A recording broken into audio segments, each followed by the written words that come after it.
Add Astro. Thank you for complete.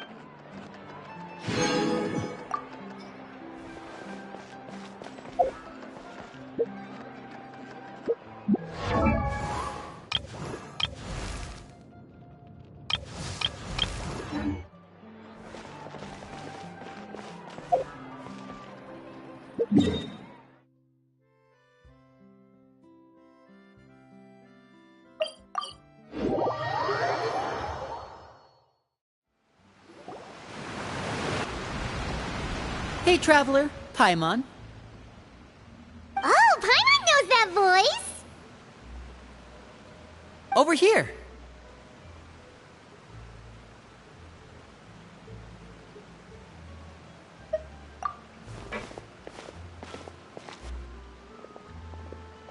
To borrow one of the more popular turns of phrase at the moment, this appears to be quite the fated reunion. Running into you two out of the blue like this has really made my day. I certainly wasn't expecting it. You can say that again. What brings you to Poisson? Wait, Paimon's got it! You must be here for one of your magic shows, right? Actually, we've run into a bit of trouble on the home front, so Father arranged for us to stay in Poisson for the time being. Oh, are Lynette and Fremine here too? Yep, along with most of the other members of the House of the Hearth. You may have noticed Poisson seems a bit more crowded than usual. So you're saying nearly the entire organization has moved to Poisson?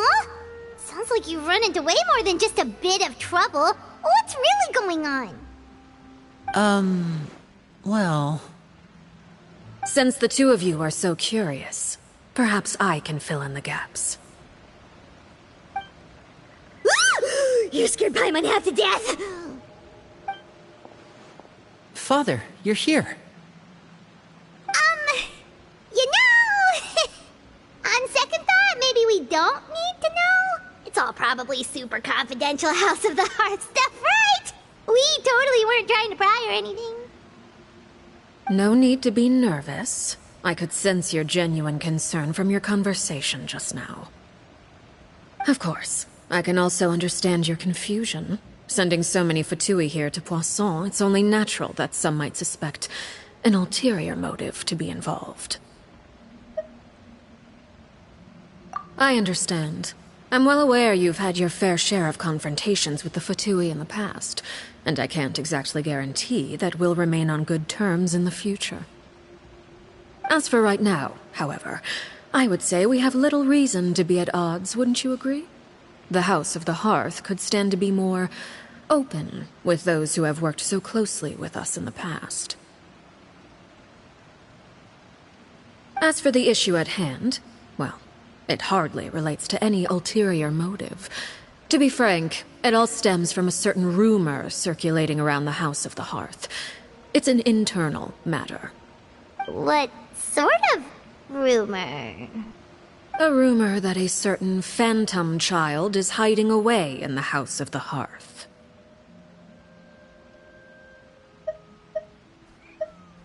A phantom child? Ooh, just hearing the name is giving Paimon the creeps. A spirit that should have long ceased to exist is lurking in the shadows of the House of the Hearth. So I decided to bring the children to Poisson before continuing to investigate the situation. I expect I should be able to track down the spirit fairly quickly. After that, it's just a matter of resolving the situation, if you will. It shouldn't be much trouble at all. If you're curious, or if you still have some concerns, it might be advisable to stick around for a few days. I'm sure the children would be exceedingly pleased to welcome some visitors. Lenny, I'll leave you to entertain our guests. I have some matters to attend to. Of course, Father.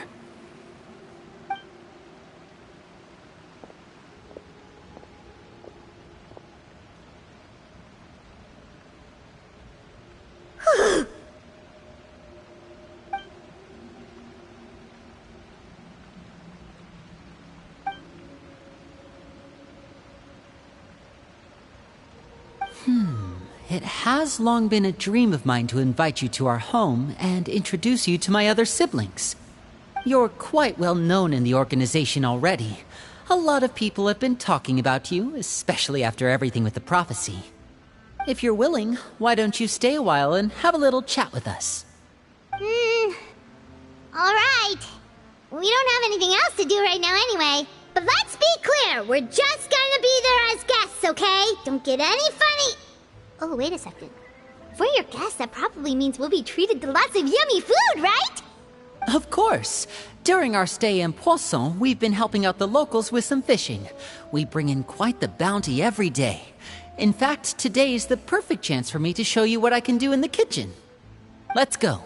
I'll take you to where we're staying.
We rented this house from one of the locals to use as a temporary base. I'll come back later and tidy up a bit. After that, it should be all ready for you to stay in tonight. Awesome, thanks! So, where are we off to now? Well, when I happened to run into you two earlier, I was actually in the middle of distributing some supplies. With this many people staying in Poisson, we have to bring in outside supplies every now and then. I should probably make sure the rest of these provisions get delivered, otherwise people might start to get antsy. Okay, we'll come with! There are all sorts of rumors about your organization floating around out there. Paimon's not sure if she could even take a wild guess as to what's true and what's not. But now that we finally have the chance to see a day in the life of the house, we can take a good look at how you operate! Well, you're more than welcome to come along. Just follow me.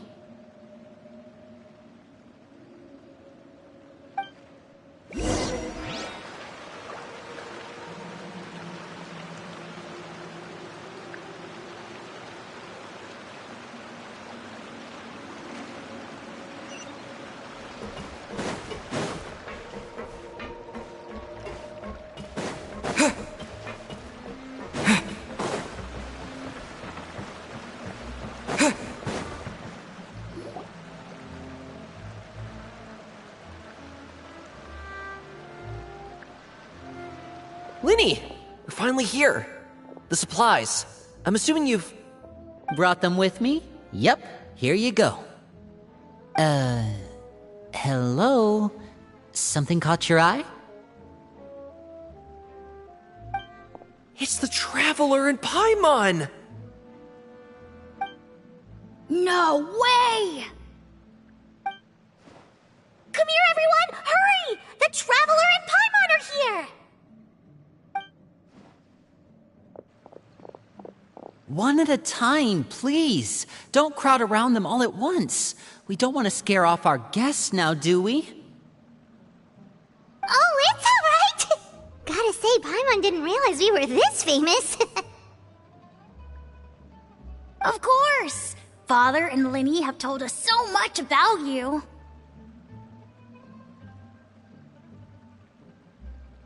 Father told us about how you helped Linny. According to her, you're a trustworthy friend. And as far as she's concerned, that's pretty much the highest compliment we've ever heard her give. As you can imagine, everyone's been very curious about you.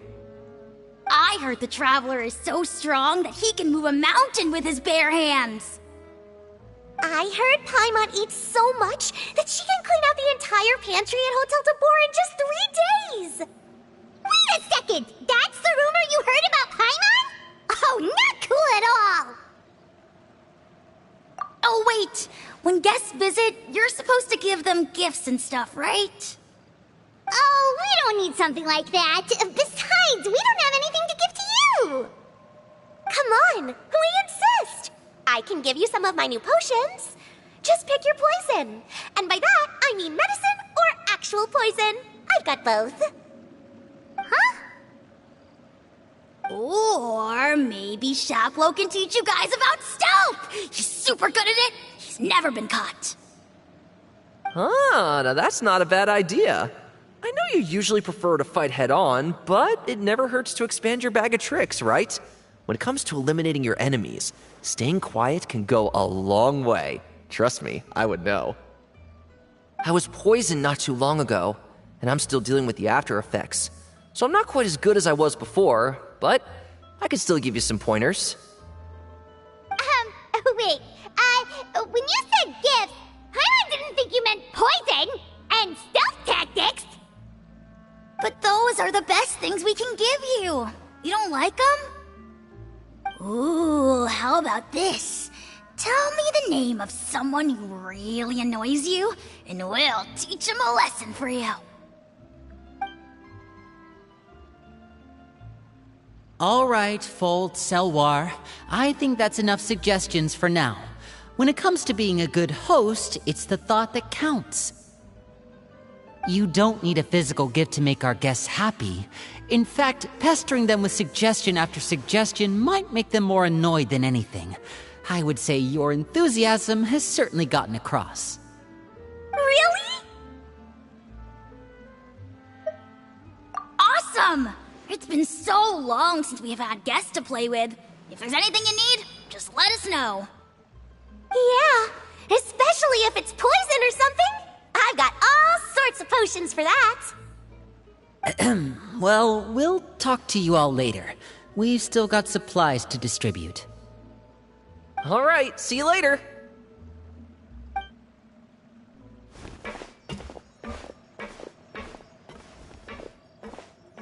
Bye!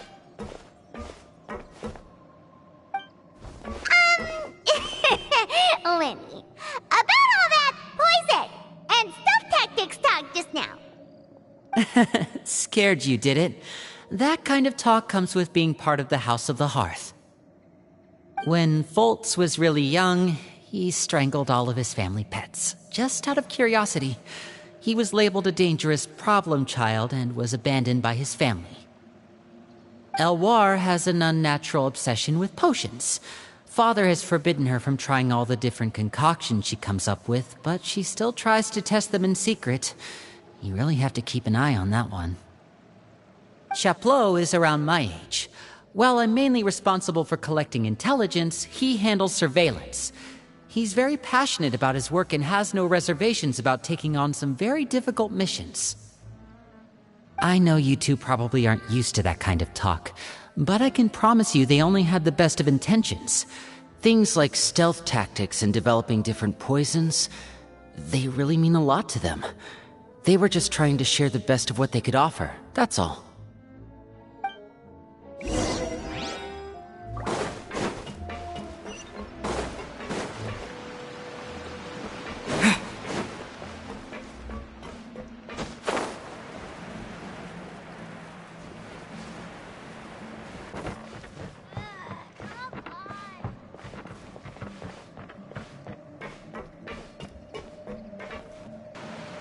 Filial, supplies are here. Thanks. And who are these two? Outsiders? Allow me to introduce you. This is the Traveler and Paimon. Oh, you're the famous duo I've been hearing so much about. It's nice to meet you. I heard you've traveled to all sorts of places. Is that true? Of course! We're making our way all across to that! Oh, good for you. You must be pretty familiar with Fontaine by now, then. Have you seen the new opera that started running recently? I think it's called... The 4,000 Thieves? Oh, this is the first we've heard of it. It seems like it's going to be fantastic. From what I've been able to tell from the posters, anyway. You should definitely check it out if you have the time. Oh, and there's The Blind Maiden, too. That one is supposed to have audience interaction. Seems pretty interesting.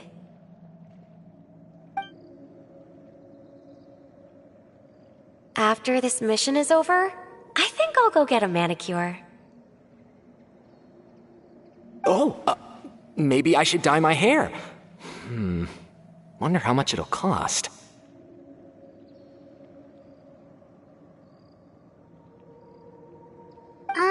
Is it just Paimon, or do these two seem much easier to get along with than the others? Looks like the House of the Hearth has some normal members after all.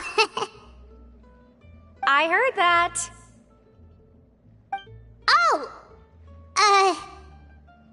Oops. I'm guessing you're referring to Foltz and the others? Yeah, we're definitely not all like them. I bet those crazies are practically foaming at the mouth right now.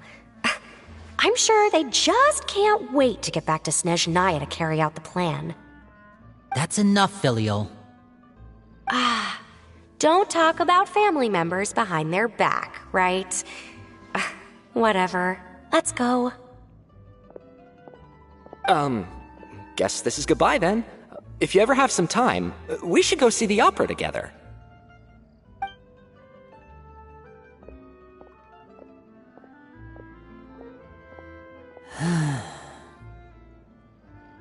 Well, that's it for the supplies. We should probably head back as well.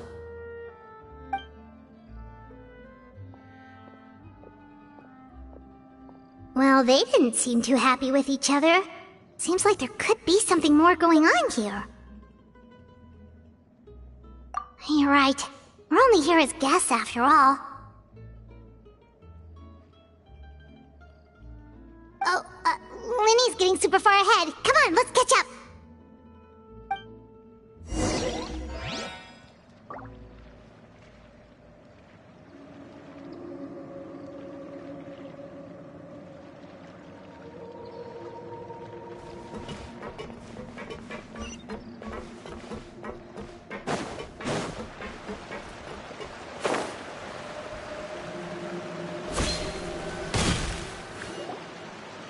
So, what do you think of the members you've met so far?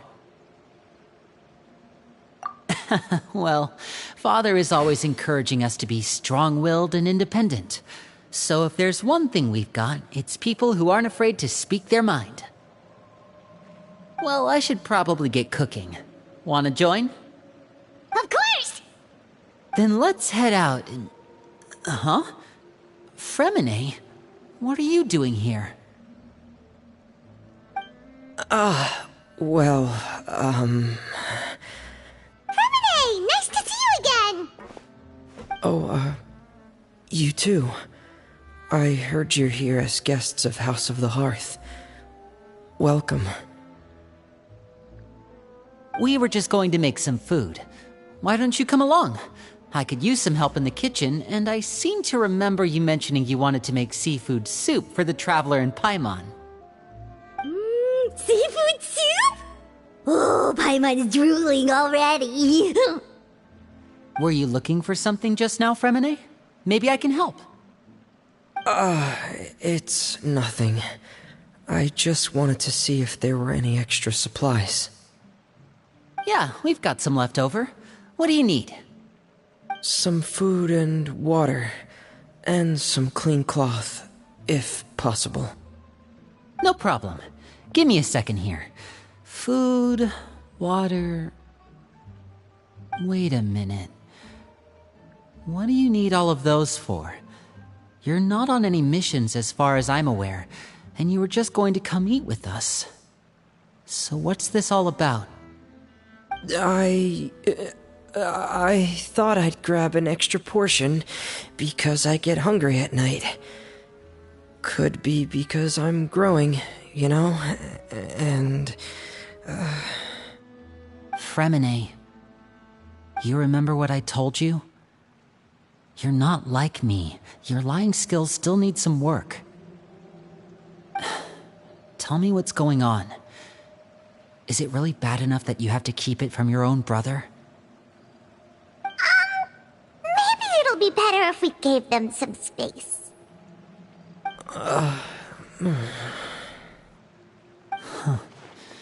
This is the first time I've seen that kind of look on your face. Whatever happened, does it have something to do with Father? Yes. Just follow me.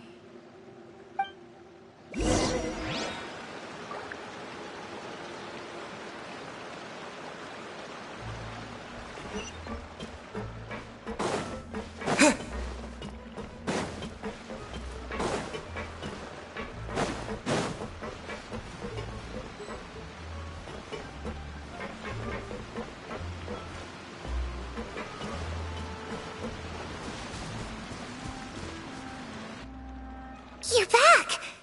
Oh, and you've brought some friends with you this time. Hello, my name's Linny. I grew up in the House of the Hearth. And you are? Hi, Linny. I'm also a child of the House of the Hearth, just like you. You can call me Clairvy. Clairvy? It's nice to meet you. Does that name ring any bells, Linny? No, not at all. That's not a name we have on our roster, I'm sure of it. What I'm not sure of, though, is how she managed to sneak in. She must be the phantom child Father's been searching for. From the looks of it, I'm guessing you were the one that found her, Fremine. You, haven't told Father, have you?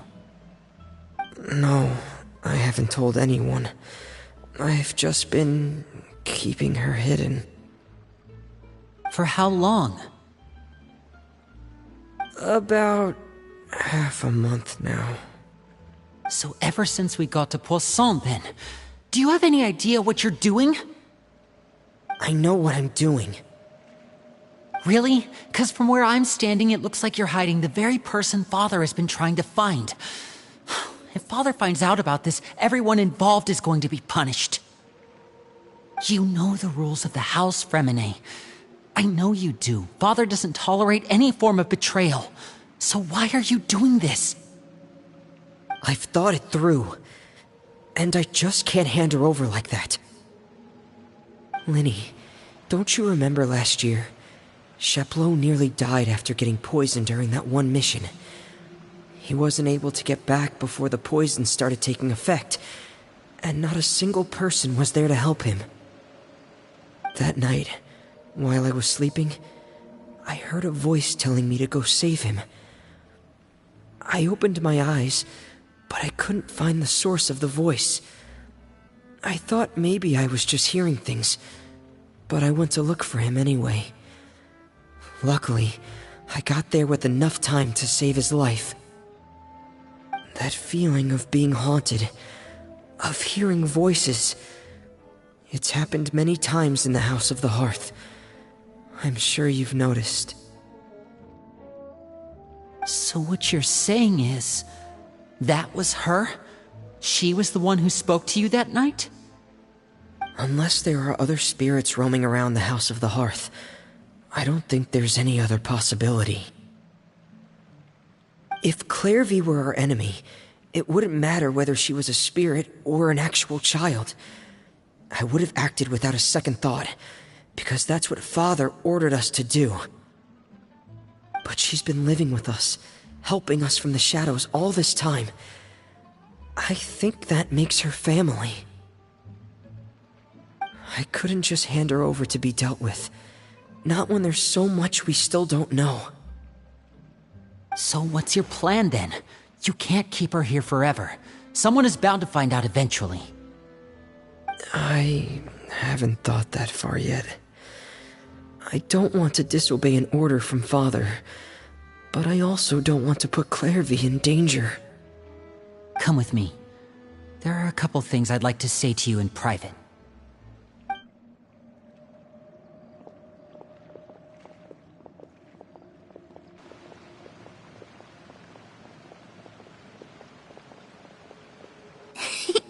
Those two sure care a lot about each other. Well, they got a funny way of showing it. From where Paimon was floating, it sure seemed like they were about to bite each other's heads off. No way! They have a really deep bond.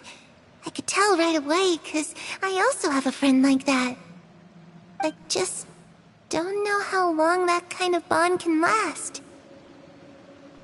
The darkness in the house runs deeper than you can imagine. No one can get out alive. I'm sorry, Linny. I really didn't mean to drag anyone else into this. Oh really? You didn't mean to? 'Cause I for one wish you did. Huh? What do you mean? You know, when we were younger, you didn't call me Linny. You called me brother, just like Lynette. We grew up together, the three of us. We were all orphans, all rescued by Father. Of all the siblings in the House of the Hearth, I think our bond was the closest. Later on, when you started calling me Linny, I wasn't actually surprised. After all, Lynette and I are related by blood. We've had to depend on each other to survive long before we joined the house. Linny, The darkest and most difficult moments of my life happened before you and I had ever met. I'm sure that's true for you as well. Even so, Fremine, we've stood by each other for all these years now, and to me, that means more than blood. You and Lynette are the most important people in my life. No one can replace you. So I won't let you face anything alone. Not if I can help it. Oh, looks like things are getting kinda heated between Lenny and Fremine. Maybe we should go check on them. Oh, it's raining. I should put my clothes away.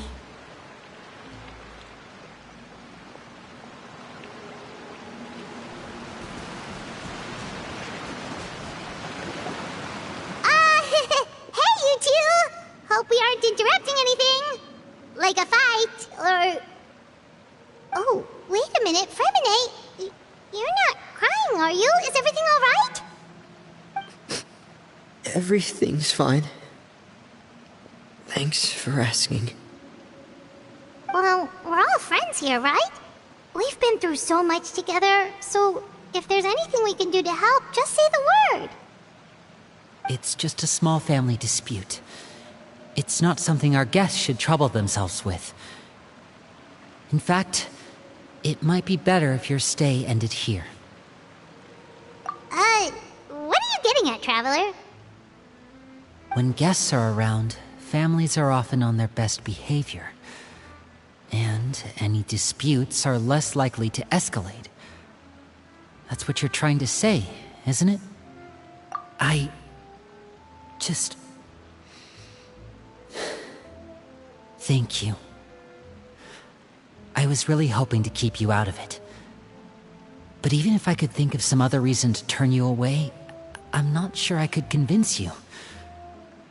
I know things could turn dangerous, so I promise you this. From now on, I'll protect you like my life depends on it. Me too. Well, back to the matter at hand then. If we don't plan on handing Clairvy over to Father, then our only other option is to solve the mystery of her identity before Father is able to track her down. That means finding out where she came from and what she's doing here. Then we can send her on her merry way and pretend like none of this ever happened. I've tried that already. And? And... nothing. I tried taking her somewhere really far away, but... after some time, she just reappeared. She even came with us all the way to Poisson. It seems like wherever the house is, she follows. I don't know much about spirits. Do you two have any ideas? Let's see here. Paimon remembers hearing something like, if you fulfill a spirit's last wish before they died, they'll let go of whatever's keeping them here and return to the ley lines. Oh, it's just that Paimon doesn't really remember where she heard that, so it's not guaranteed to work or anything. Well, sounds like it's worth a shot. Guess that means we should go ask her about her wish. But first, Fremine, I need you to promise me something. What is it? I need you to promise me that this will stay between the two of us. We're the masterminds behind this whole thing. No one else gets involved. Can you do that for me? Of course. I promise.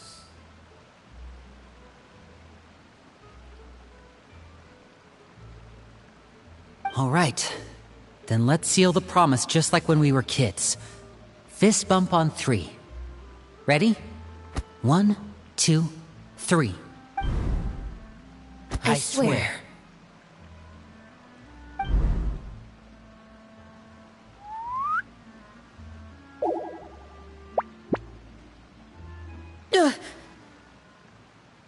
Whoa! Lynette! But what a surprise! What brings you here, dear sister? And, when exactly did you get here?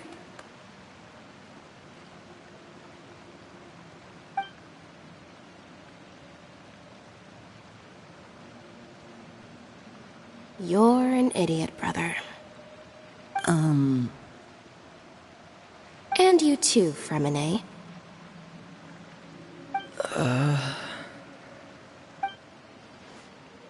You 3, Traveler.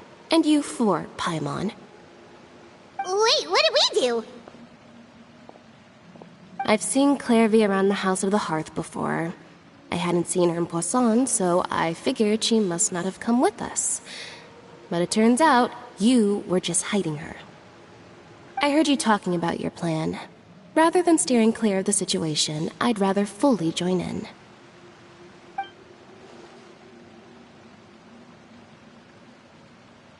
If you don't agree, I'll have no choice but to report everything back to Father. Simple as that. You're not giving us much wiggle room here, Lynette. Well, I guess we're all in this together then. After we talk to Clairvy, we'll figure out our next move. There's no time to lose. Let's go.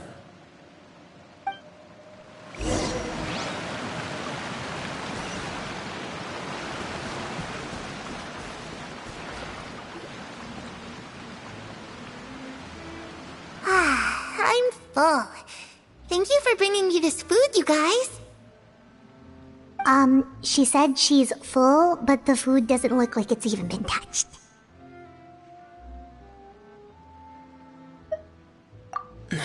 That's right. Based on what I've been able to observe, it doesn't seem like Clairvy can interact with the physical world at all. Still, when she's presented with food, she'll always linger around it for a good little while. Maybe, in her mind, she really is eating those things. Does she know that she has already passed away? I've tried to ask her, but she didn't answer. My guess is that she's just as confused as we are. Or maybe she couldn't understand the question at all. Clairvy, if you've got some time, I'd like to ask you a few questions. Sure.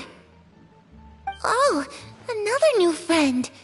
Hi, I'm Clairvy. Hello.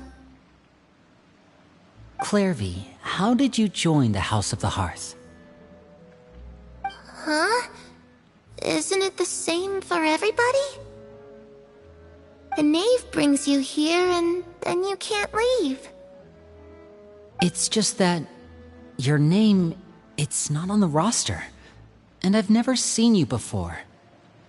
The roster? Oh, I get it now. I think there might be some things you don't know about this place. The people in charge, they're not as nice as they look. They say they keep a roster, but it's not complete. There are a lot of people who aren't on it, and never will be. In this house, some people are family, and other people are just test subjects. Those kinds of people aren't ever going to get a place on the roster, unless it's the roster of people who've been executed. Wait, does that mean the knave... She... Is there anyone that can vouch for you?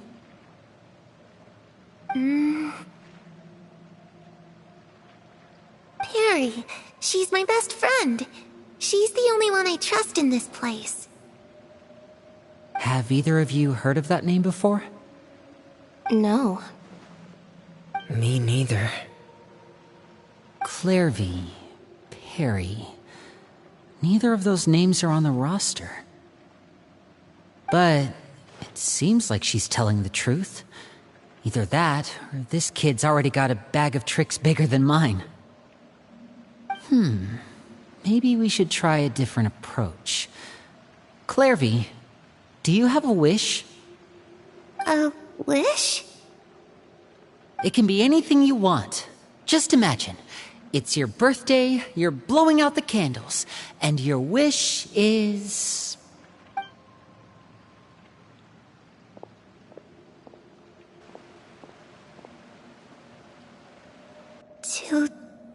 To go outside. Where the sun can find me. That's... it?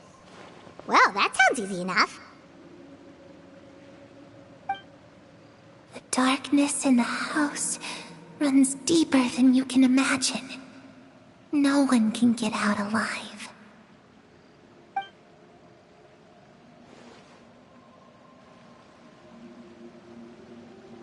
Okay, time to divide and conquer. Listen up.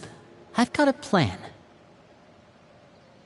I'll try and find a way to use basic illusory magic to take Clairvy outside and bring her somewhere with sunlight. Lynette, try and find the list of executions that Clairvy was talking about, and see if her name is on it. Fremine, you stay in Poisson. We can't be the only ones who've had run-ins with Clairvy. I need you to collect intel on everything she's said and done. Understood. I'll try my best. What about us? What should we do? I really appreciate your willingness to help, but this is a family matter. I don't want to drag you in too deep. It's too risky. Let me think.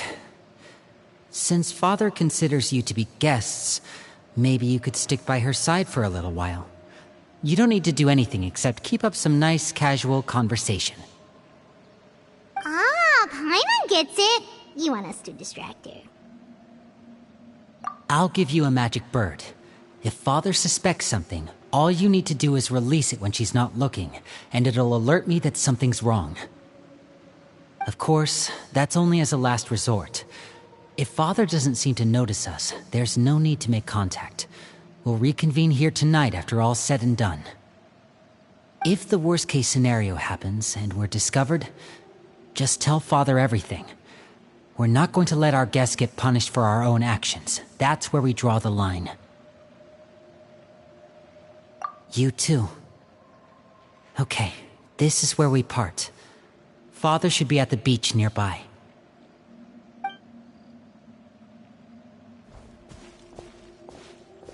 I really hope this goes well. No, it has to go well. That's the only way this can get resolved.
It's the knave! And... child! Hey, aren't you supposed to be in Snezhnaya recuperating? What are you still doing in Fontaine? Oh, it's you two. I didn't expect to run into you here. I was unconscious for quite a while after the fight in the Primordial Sea. After I woke up, I realized I was being taken back to Snezhnaya, and well, I couldn't have that now, could I? Not when I've still got unfinished business here in Fontaine. So, I mustered up all my strength and made the journey back on my own. What sort of unfinished business are we talking here? It has to do with Skirk, my master. I really wanted to meet up with her, but by the time I got back, she had already left. I still have so many questions for her. Without any other leads, all I could do was ask the knave to help me track her down. She must have left behind some traces from her time in Fontaine. Oh, okay, so have you found any clues? Unfortunately, no.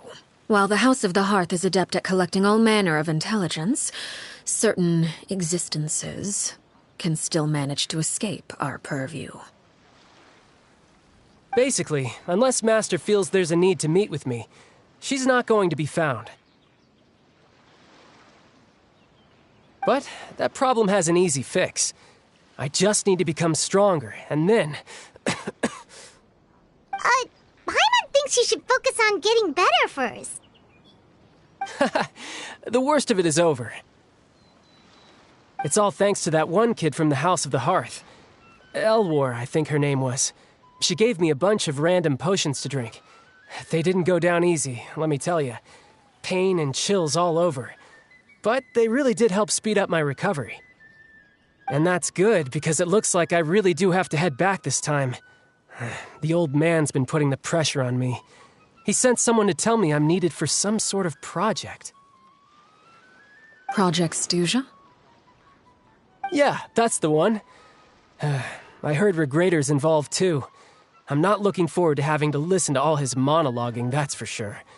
Hey, maybe you could think of a way for me to stay in Fontaine for a little longer. Helping Linny and the others brush up on their fighting skills would be far more interesting. If you and I could spar, that would be even better. I've been waiting for a chance to see you go all out. And what a sweet little daydream that is. But I also have a role to play in all this. I'll be leaving Fontaine shortly as well. Besides, considering how little they see fit to step outside the homeland, being called on to return to Snezhnaya by such illustrious dignitaries, what a great honor. Wouldn't you agree? One I could do without, I'd say. Is it just Paimon? Or does it kind of seem like they're... So, dear guests of the House of the Hearth, to what do I owe the visit? we just... Right! We're super close to Linny and the others, but we still don't know much about you! Is that so? Introductions have already been made, have they not? Well, you see, there's only so much you can learn about someone from a short introduction. At least tell us something a little extra, like, why do you call yourself father? Good question. I'd also like to know. The fact that you have to ask tells me our intelligence work has been quite successful. Telling you the answer to that question would only serve to undermine that success. And we can't have that, now can we? Spoken like a true diplomat. That was some expert sidestepping right there. Well, if there's nothing else, I think I'll take my leave. I still have a small matter to resolve at home. Wait, don't go!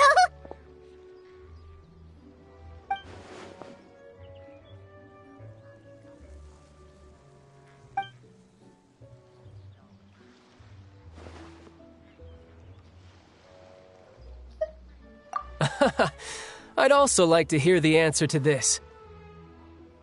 I've met some of the members of your organization, and they all seemed like really good kids. They actually reminded me of Tonya and Tusser. Which, by the way, if you ever betray them, I'm just letting you know, I won't let you off easy. And why would I betray them? Well, you've already betrayed the House of the Hearth once, haven't you? At least, that's what I heard.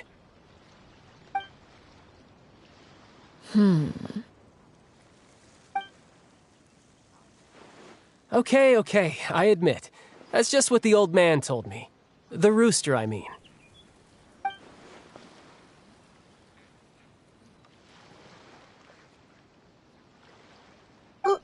Wait, did you really do something bad to those kids? Never mind what I've done. I'm more curious as to what the mighty rooster had to say. Care to enlighten me?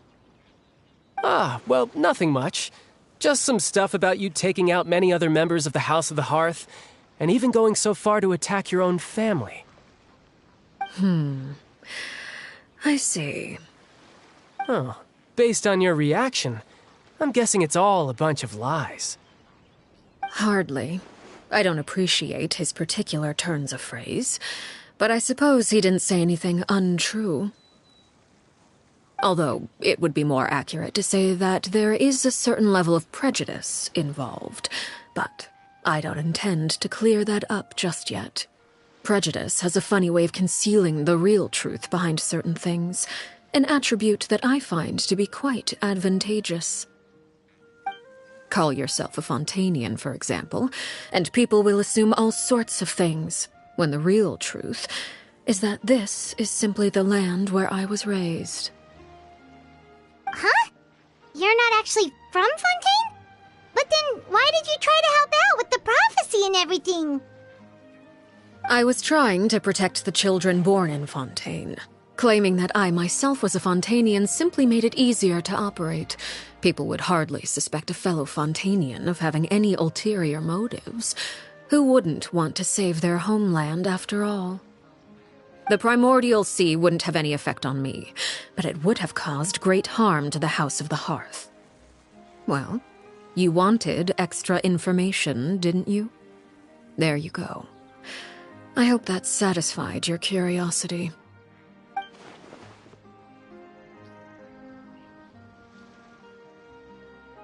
So, you stayed in Fontaine for the kids. I guess I was wrong to believe you'd betray them. Apologies. Looks like I was holding on to some prejudices myself. Good. Like I said, I like it when others have misconceptions of me. Actually, while I was recuperating at the House of the Hearth, there was something else that really caught my attention. I heard that members always resolve disputes and arguments with a friendly spar, and the loser has to back down. Seems pretty cool if you ask me. Would also give them plenty of opportunities to hone their skills. Well, that's only a recent development. In the past, such spars weren't nearly so friendly. The losing party would lose everything, including their life. They were that high stakes? Whew, at least that's not a thing anymore. Well, the current atmosphere's not half bad. I'm a bit jealous, actually. You've got so many family members around you, and you even get to live with them. Having a lot of family around means dealing with a considerable amount of bickering and scheming. Once Tonya and Tusar enter their rebellious phase, I'm sure you'll understand. Just imagine. Tusar becomes obsessed with plucking out strands from the rooster's mustache, or Tonya decides to dye her hair 42 different colors. Okay. I get the picture.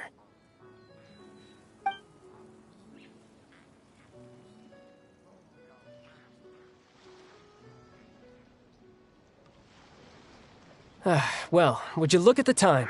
I should probably get going. Traveler, Paimon, I'm not sure where our paths will cross next, but the next time we run into each other, we should definitely try and find some time to spar. Again, maybe this is a conversation we can have when you look less like you're gonna keel over. All right. Well, thanks for everything, Arlecchino. No thanks necessary. You also played a part in obtaining the Gnosis. I would say we can call ourselves even. I like the sound of that. Well, I'm off. See you all some other time.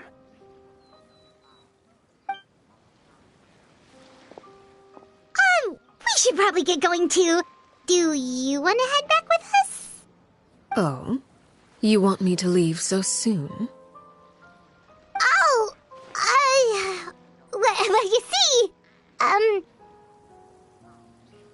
I'm rather enjoying the evening breeze.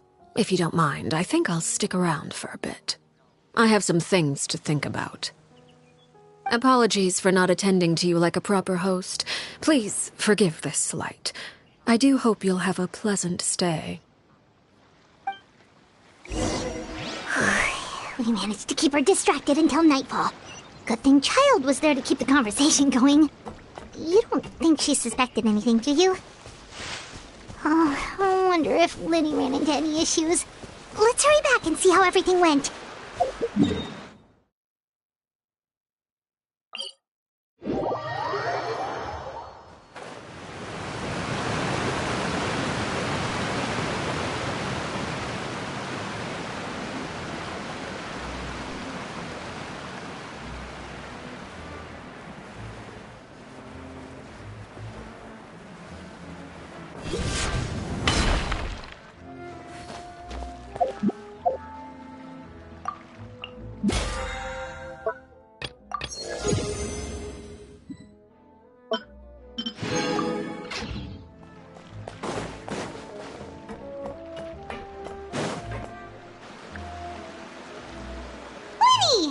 we go?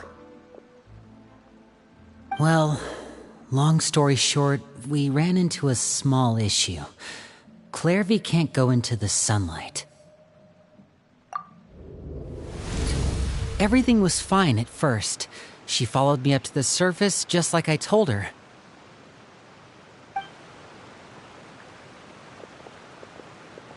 But as I led her out of the shadows and into the sunlight, she vanished. I turned around and there she was, standing at the edge of the shadows, silently watching me.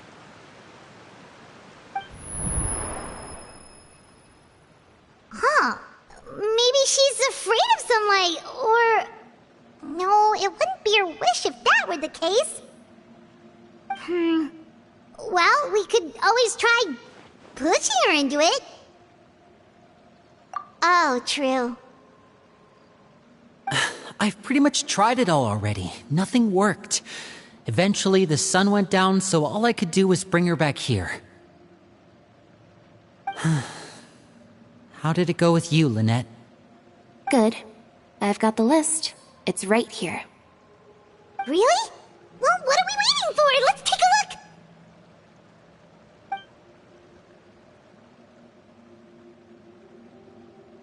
Oh, that's a lot of pages. Oh, it's gonna take forever to get through it all. We can each take a section. Here. La Pouillade, L'Endroit, Chambel, Horaire.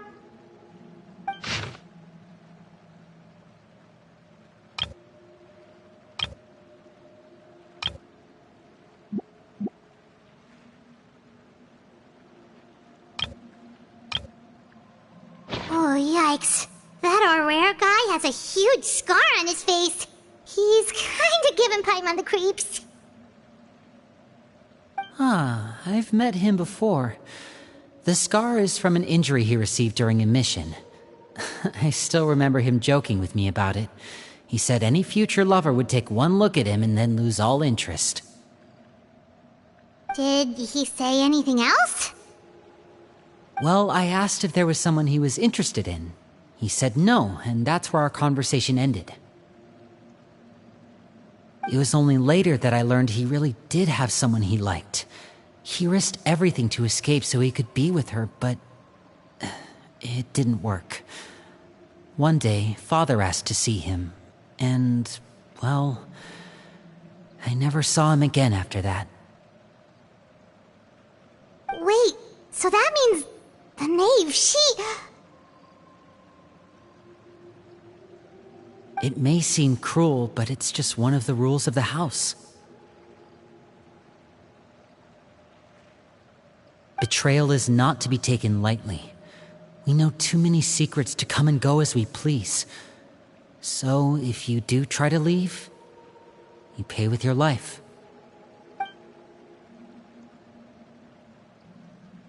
Her name's not here, huh? Well, that's not too surprising. It doesn't seem like this list is complete. It only contains records dating back around 5 years. Let's shift our attention then. Fremine, were you able to find anything out?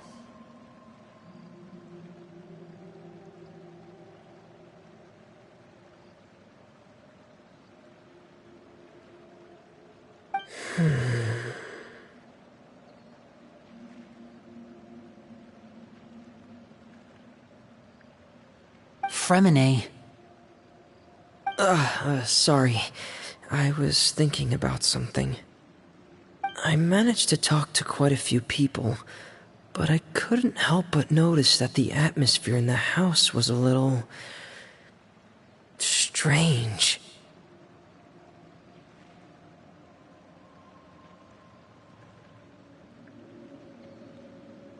Strange. Yeah, I mean, I know there have been arguments in the past, times when people haven't gotten along.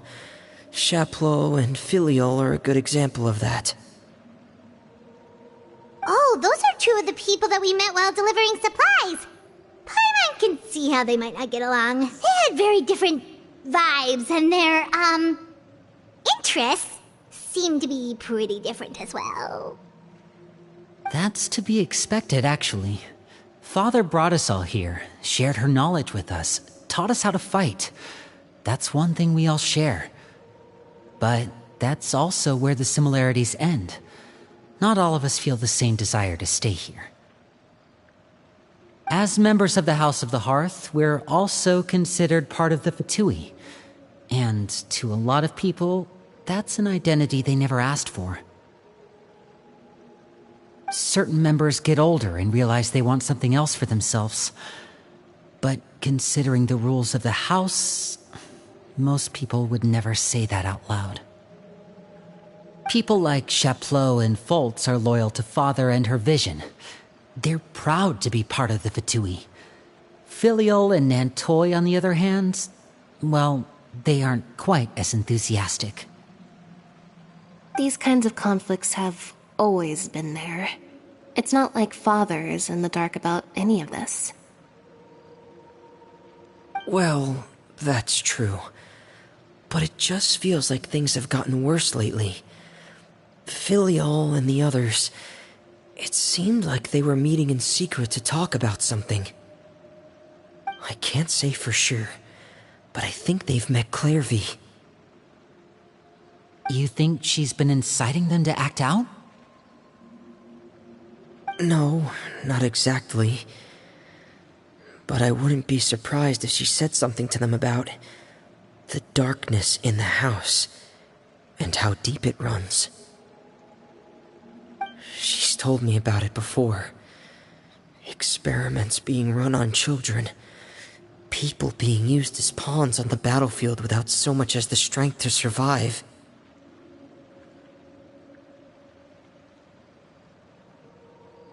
And they just believed all that? Without any evidence? Clairvy's words probably gave them the excuse they were looking for. Whether they actually believe them to be true is secondary. This is all because of Project Stuja, isn't it? Whoa. Hold on a second. What's this Project Stuja all about, huh? This is the second time it's come up now. Sorry, but I'm not sure of the details either. I only know what Father has told us, which is that it's something the Rooster and Regrader have been working on together. Apparently, it has to do with the Fatui's strategic plan for the future. Because the House of the Hearth was so successful in obtaining the Gnosis, we now have the honor of playing a key role in Project Stuja. Wait, but isn't that a good thing? Key role is just another way of saying dangerous role. To us, the whole thing is an inconvenience.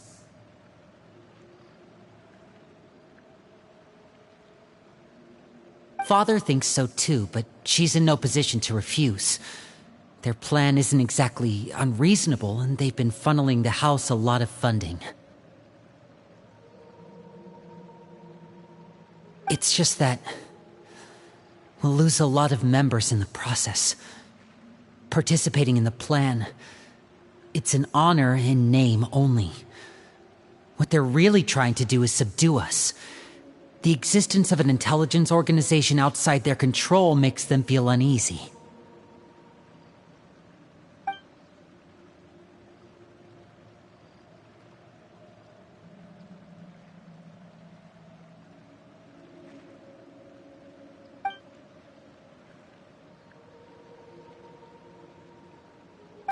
Super complicated top secret Fatui business aside, what does all of this have to do with the conflicts you were talking about earlier?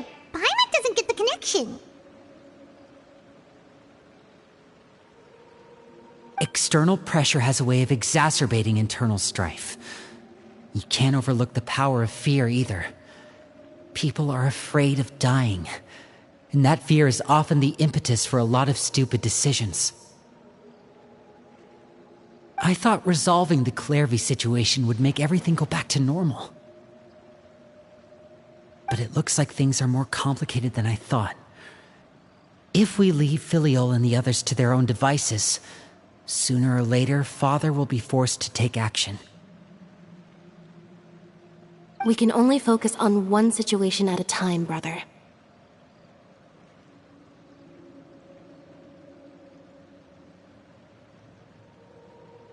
You're right.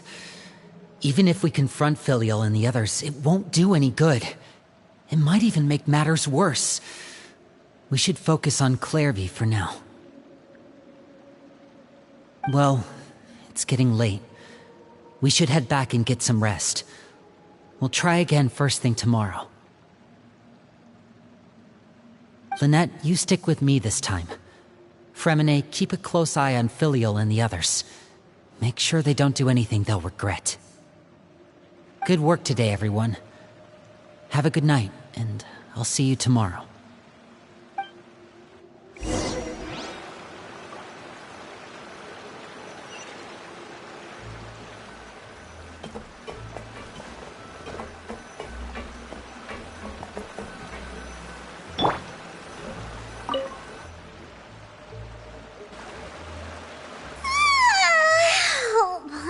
Looking forward to an early night, but she can't sleep at all. Hey, you don't think the knave will be too angry with Linny and everyone if she finds out about all this, do you? She's even scary when she smiles. If she were to actually get angry... Ooh, you have to protect Paimon if that happens, okay, Traveler?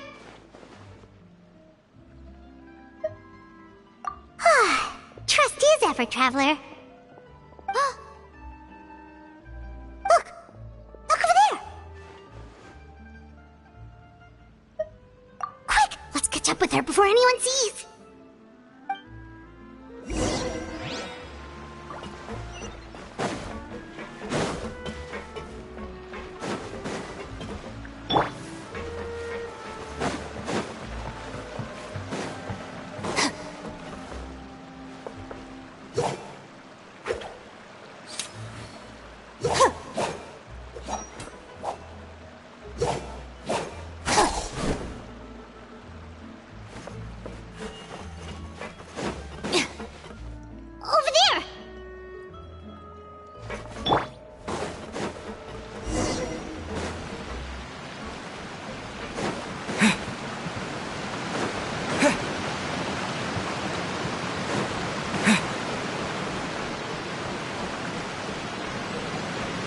Where is she going?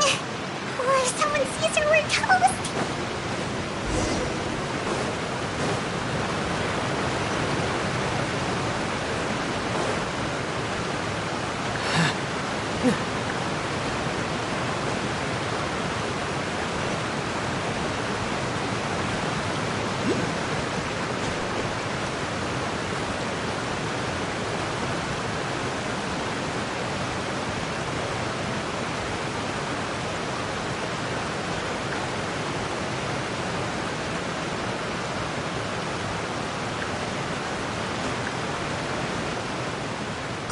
Look! She stopped!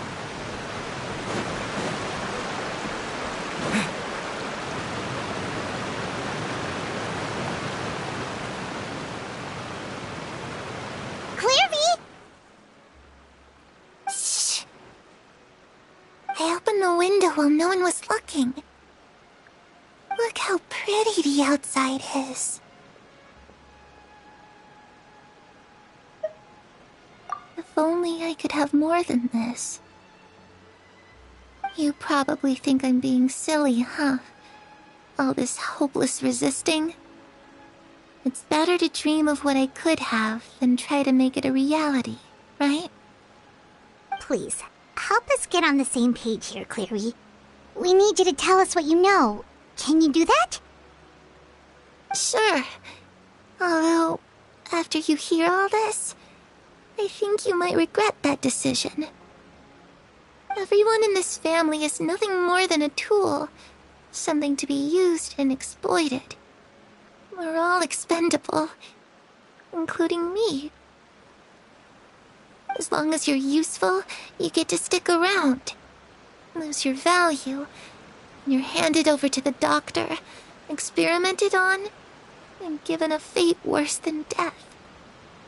I've seen it happen again and again, and I've had enough. You're saying the knave did all that? It's just, that doesn't seem like something she would do. She's scary and all, but it seems like even she has lines she wouldn't cross. I knew you wouldn't believe me. Everyone thinks she's a good person. They all think of her like a real mother. Mother? But she doesn't deserve that title. She's disgraced it and tarnished it. And if I had things my way, I'd never see her again.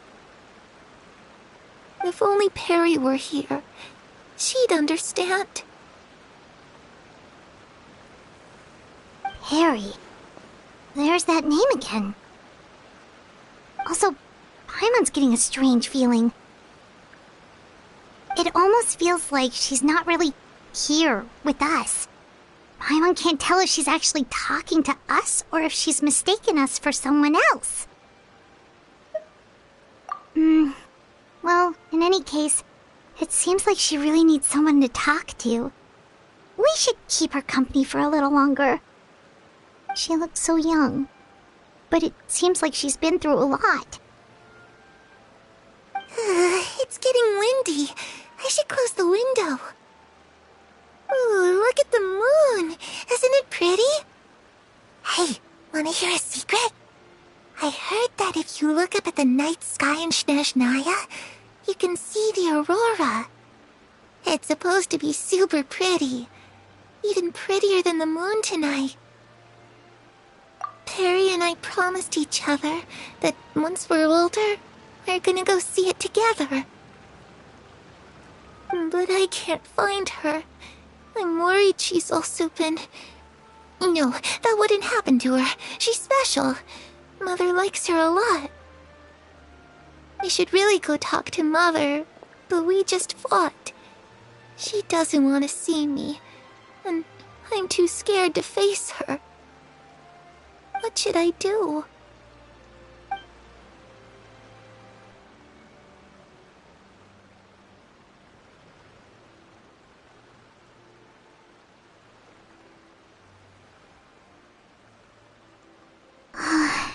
Paimon really doesn't understand what's going on with her. Well, let's head back. We've got an early morning tomorrow.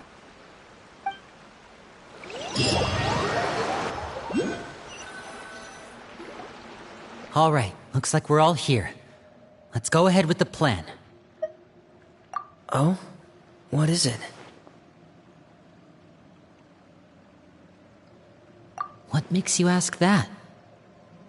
Well, we kinda ran into Clairvy last night, and that's what she told us.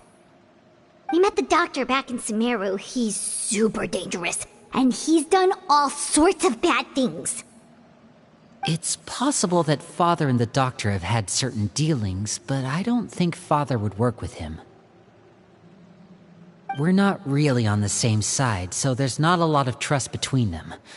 That doesn't exactly set the stage for a successful partnership. I did hear, though, that when Father first became a Harbinger, the Doctor offered to work with the House of the Hearth.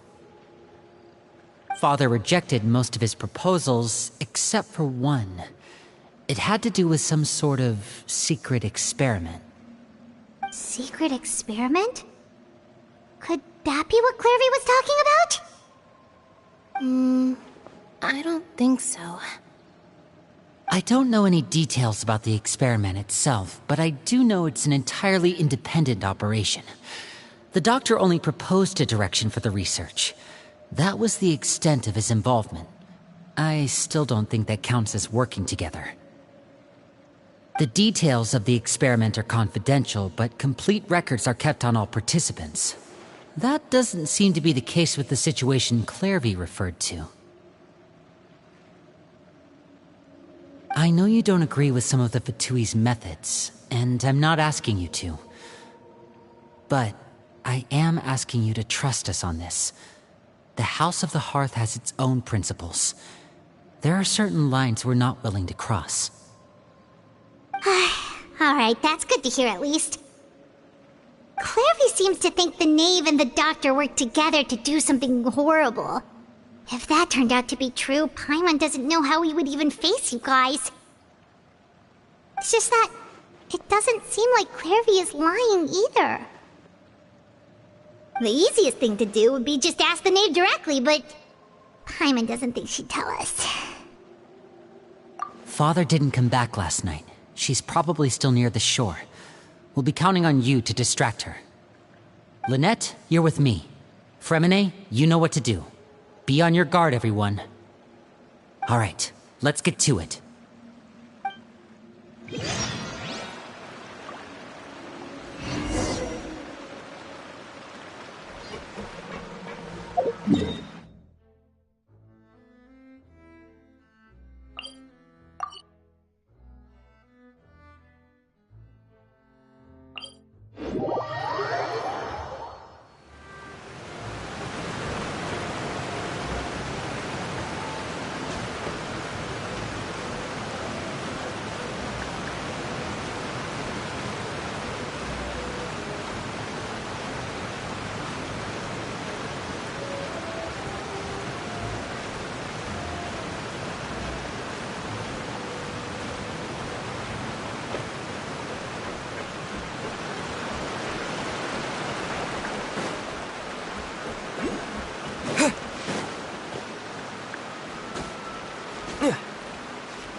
Ah, it's you two again. I must say, you look a bit pale. Did you have trouble sleeping last night? A little. Perhaps if you had less on your mind, you'd be able to absolve yourself of such troubles. So what are you planning to do now? Catch up on some sleep? Or should I give you some time to rack your brain for a topic to discuss before I ask any questions? Although I must profess to being curious. Without Child here, how do you plan on distracting me? Us? Distract you? A good one. But no, we were just here for a chat. Looks like you could have used some extra time to think. No matter. If you don't have any other plans, why don't you accompany me somewhere? Don't worry. I'll be sure to steer clear of any scheming children. The ocean breeze is sure nice today. Children always think they can hide things from the grown-ups. But nothing gets past me. Least of all a little scheming. I think I'll let them have at it for a little longer. I can be very patient. Well, I'll leave you to think things over. If you're so inclined, meet me outside the Palais Mermonia. Good things come to children who do as they're told. So I do hope you decide to tag along. If only for your friends' sakes. What should we do? She clearly knows about everything we've been doing, and Paimon doesn't think it'd be a stretch to say she was threatening us just now.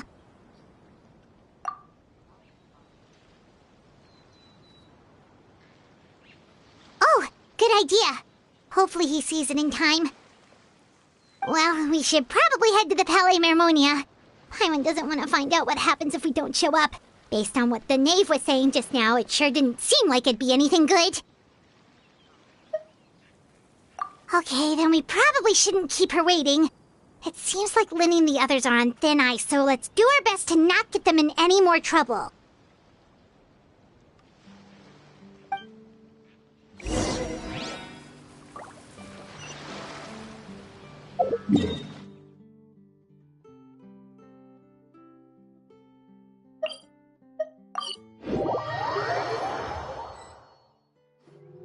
Seeing as we still have some time before my meeting, we might as well enjoy some pleasant conversation while we wait. I'm glad to see you get along with my children. Being surrounded by good companions is necessary for a child's development. You're not planning on doing anything to them, are you? I assume you're referring to Lenny, Lynette, and Fremine. Although, there's that situation with Filial and Nentoy as well. It appears quite a few people have been acting out lately. No matter. I'm not one to discriminate. All those who betray the house meet the same fate. There are no exceptions. Does that mean you're going to kill them? Oh, are you here to beg for their lives? I'm sorry to disappoint, but the rules of the house change for no one. In my organization, everyone is responsible for their own actions. But don't you care about them at all? They really respect you. They even call you father. You must feel something for them. Any organization in which feelings come before principles is one destined for ruin. The House of the Hearth is hardly an exception. You could say our principles are more stringent than most. Perhaps I can offer you this consolation at least. As our guests, you two will not be held accountable along with them. I would imagine Linny, Lynette, and Fremine will be able to keep their lives. As for Filial, Nentoy, and the others, I'm afraid there's little I can do.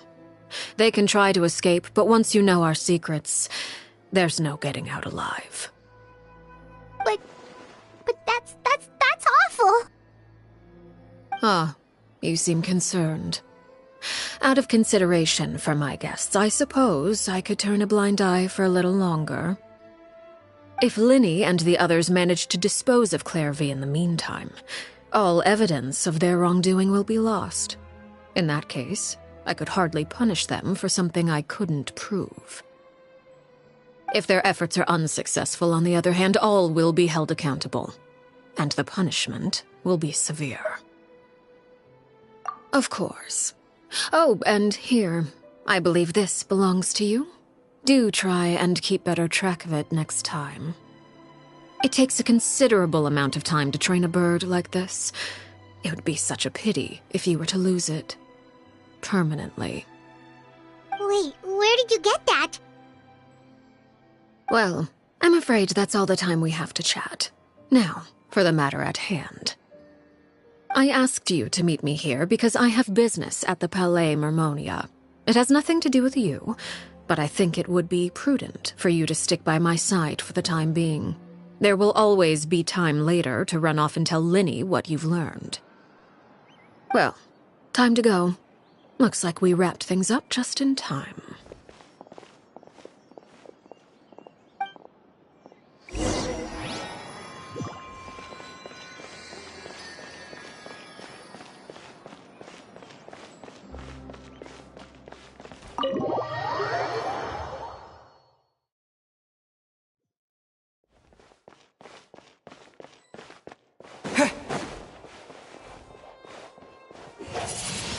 Windblade!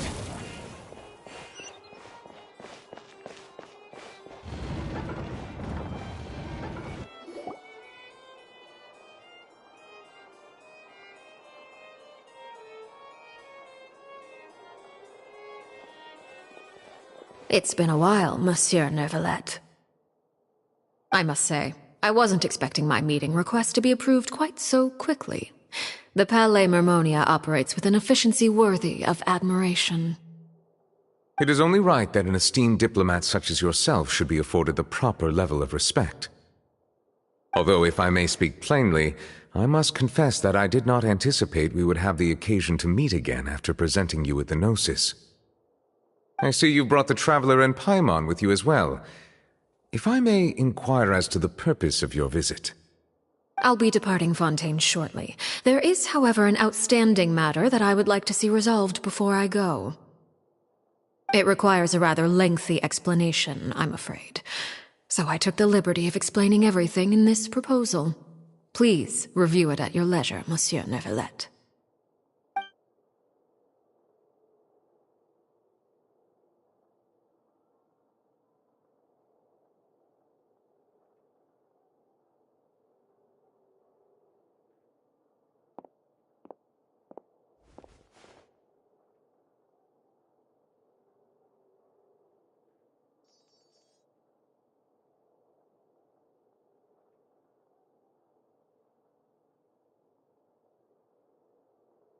I understand your request. However, at the risk of causing offense, I must admit that I fail to see why you would wish for such a thing. I heard you have a certain fondness for water tasting, Monsieur Neuvillette, so allow me to use water as an analogy. A family is like a large body of water with countless rivers flowing in and out. As someone who watches over this system, I would hope that each river that flows from the source will eventually reach the ocean. Of course, objectively speaking, I know this is impossible. Most of the rivers will dry up along the way, disappearing into the ground and leaving nothing but a barren riverbed behind. Not all rivers are destined to reach the ocean, but I would not see their existence rendered meaningless. I believe the water that flows within them is simply meant for a different destination, like a field in need of irrigation. Or perhaps the glass of a certain water-tasting enthusiast. Did you get any of that, Traveler? Your words paint an optimistic picture indeed. Allow me to remind you, however, few among us are willing to sip from a glass filled with tainted water. It may have been tainted at one point in time, but not to worry. I'll make sure it's strained of all impurities and returned to its cleanest form.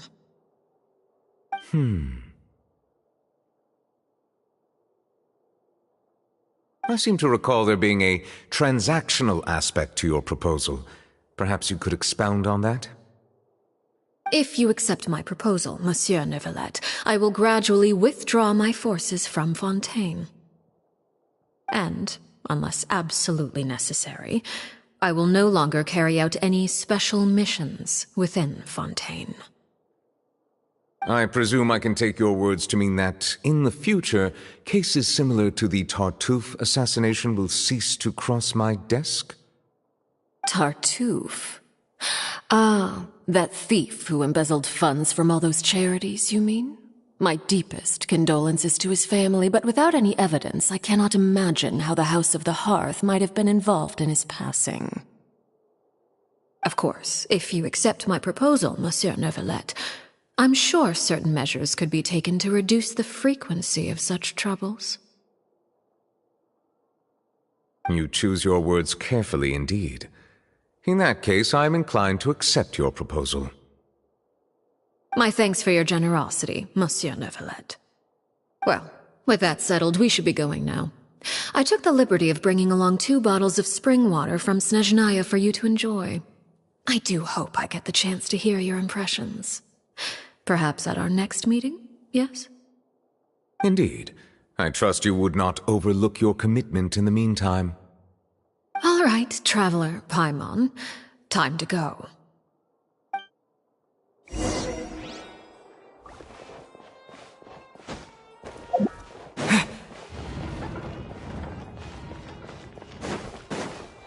These newcomers are full of enthusiasm.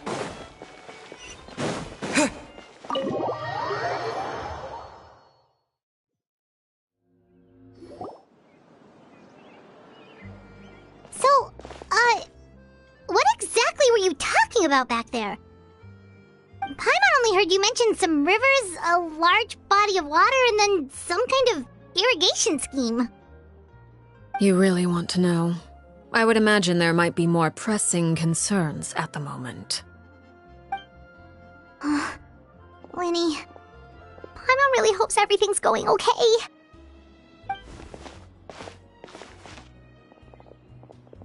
Oh, Paimon recognizes that look. You've got your thinking cap on, don't you, Traveler?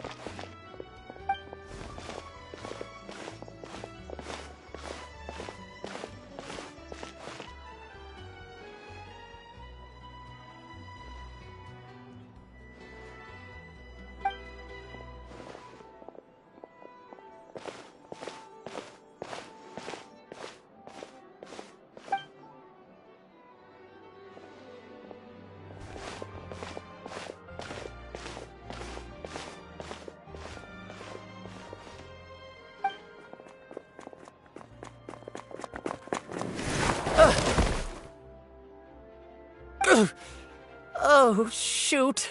Are you all right? Oh, geez, I'm so sorry. I was so focused on selling these papers, I wasn't looking where I was going. Well, let me make it up to you at least. Here, take this paper. On the house.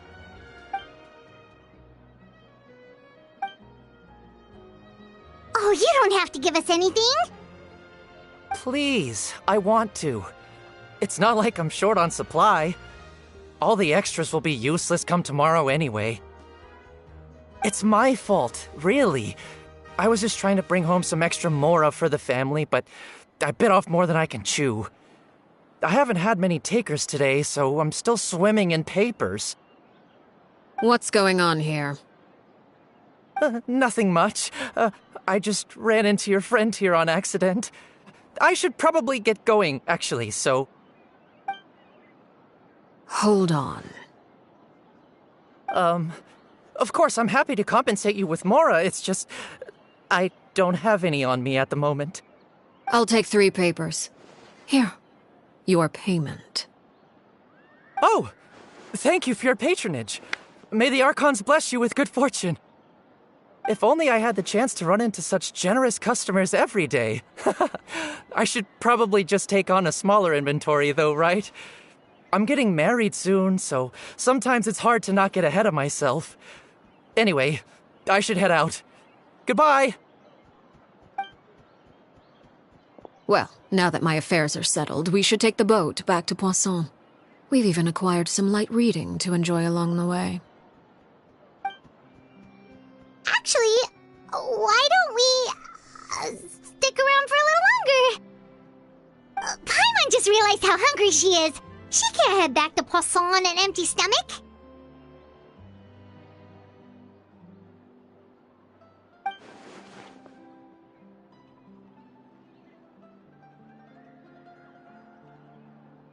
It appears you two are under the impression that delaying our return will somehow alter the situation in your favor. I'm sorry to ruin your fantasy, but your efforts are meaningless. That being said, I could be persuaded to give Linny some extra time. I just have one condition. If you agree to my request, I'll even answer some of your questions. You're quite curious about Clairvy, are you not? And my relationship to her. Wait, why are you being so generous all of a sudden? You're not gonna ask us to do something bad, are you? You overestimate yourself. You don't have the talent for bad things. Then what can you possibly... The most important consideration in a negotiation is that both sides receive something they want. Demands and threats only get you so far. Wonderful. Here it is. When the time comes, make the choice that you deem most appropriate in the situation, and lend your help to the House of the Hearth. Okay, sounds normal enough. But what do you mean, when the time comes? When is that supposed to be? That is for you to decide. Then we have a deal. Follow me.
this place? Somewhere long forgotten by everyone.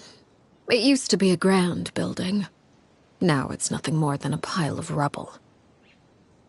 No one comes here anymore, nor does anyone care about what once happened here. Although, this place does have something to do with the story I'm about to tell you. It was before I became a Harbinger, and before Linny and the others joined the House of the Hearth. Due to certain events, I first killed Clairvy and then her mother. And this is where it all happened. You were the one that killed Clairvy? Patience now. Allow me to explain Clairvy's side of the story first. I'll start from the beginning. Clairvy was 6 years old when she was brought by her mother, Crucibina, to live in the House of the Hearth. From the outside, it seemed like a fairy tale. A thriving family made up of kind adults and friendly children. Crucibina was the knave at that time, and the House of the Hearth was under her control. She was Clairvy's mother by blood, but she was also the mother to all the children in the house. Clairvy was happy here, for a time. But she quickly realized that being part of this family wasn't a fairy tale at all. It was a kind of purgatory. Purgatory?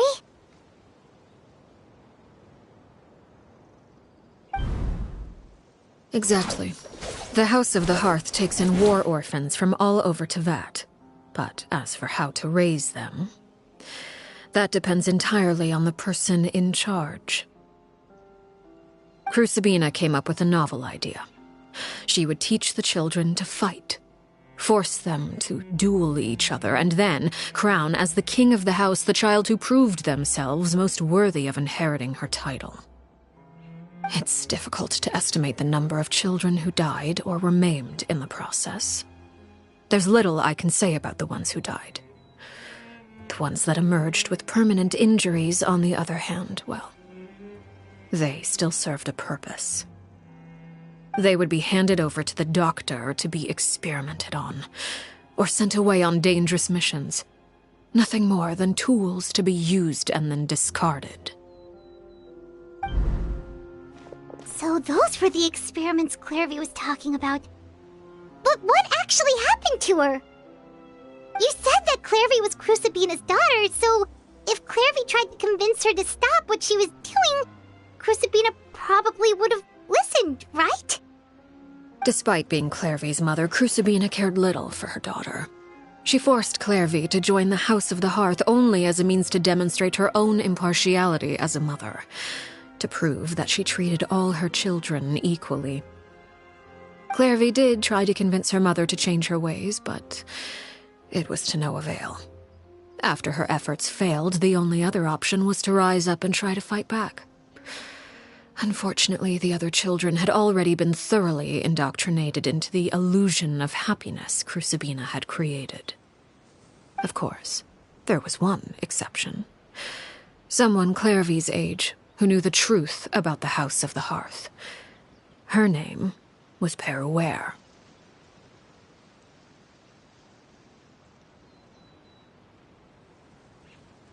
Wait, the friend that Clairvy mentioned? Friend, huh? I suppose we can call her that for now.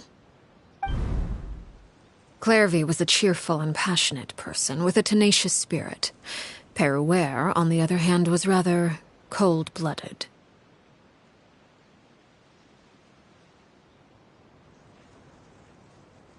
Her cold-blooded nature allowed her to see through Crucibina's facade. Yet, it was also this cold-bloodedness that prevented her from acting against it. At least at first. While Clairvy longed for freedom, Peruere was convinced that, amid all the fighting and violence, she would make it until the end. Despite their differences, the two became fast friends, united by their knowledge of the truth. Clairvy told Peruere that she hoped to create a real family, where no one would be killed or sacrificed. There may have been a certain naivete to her ideas, but Clairvy proved her determination many times over.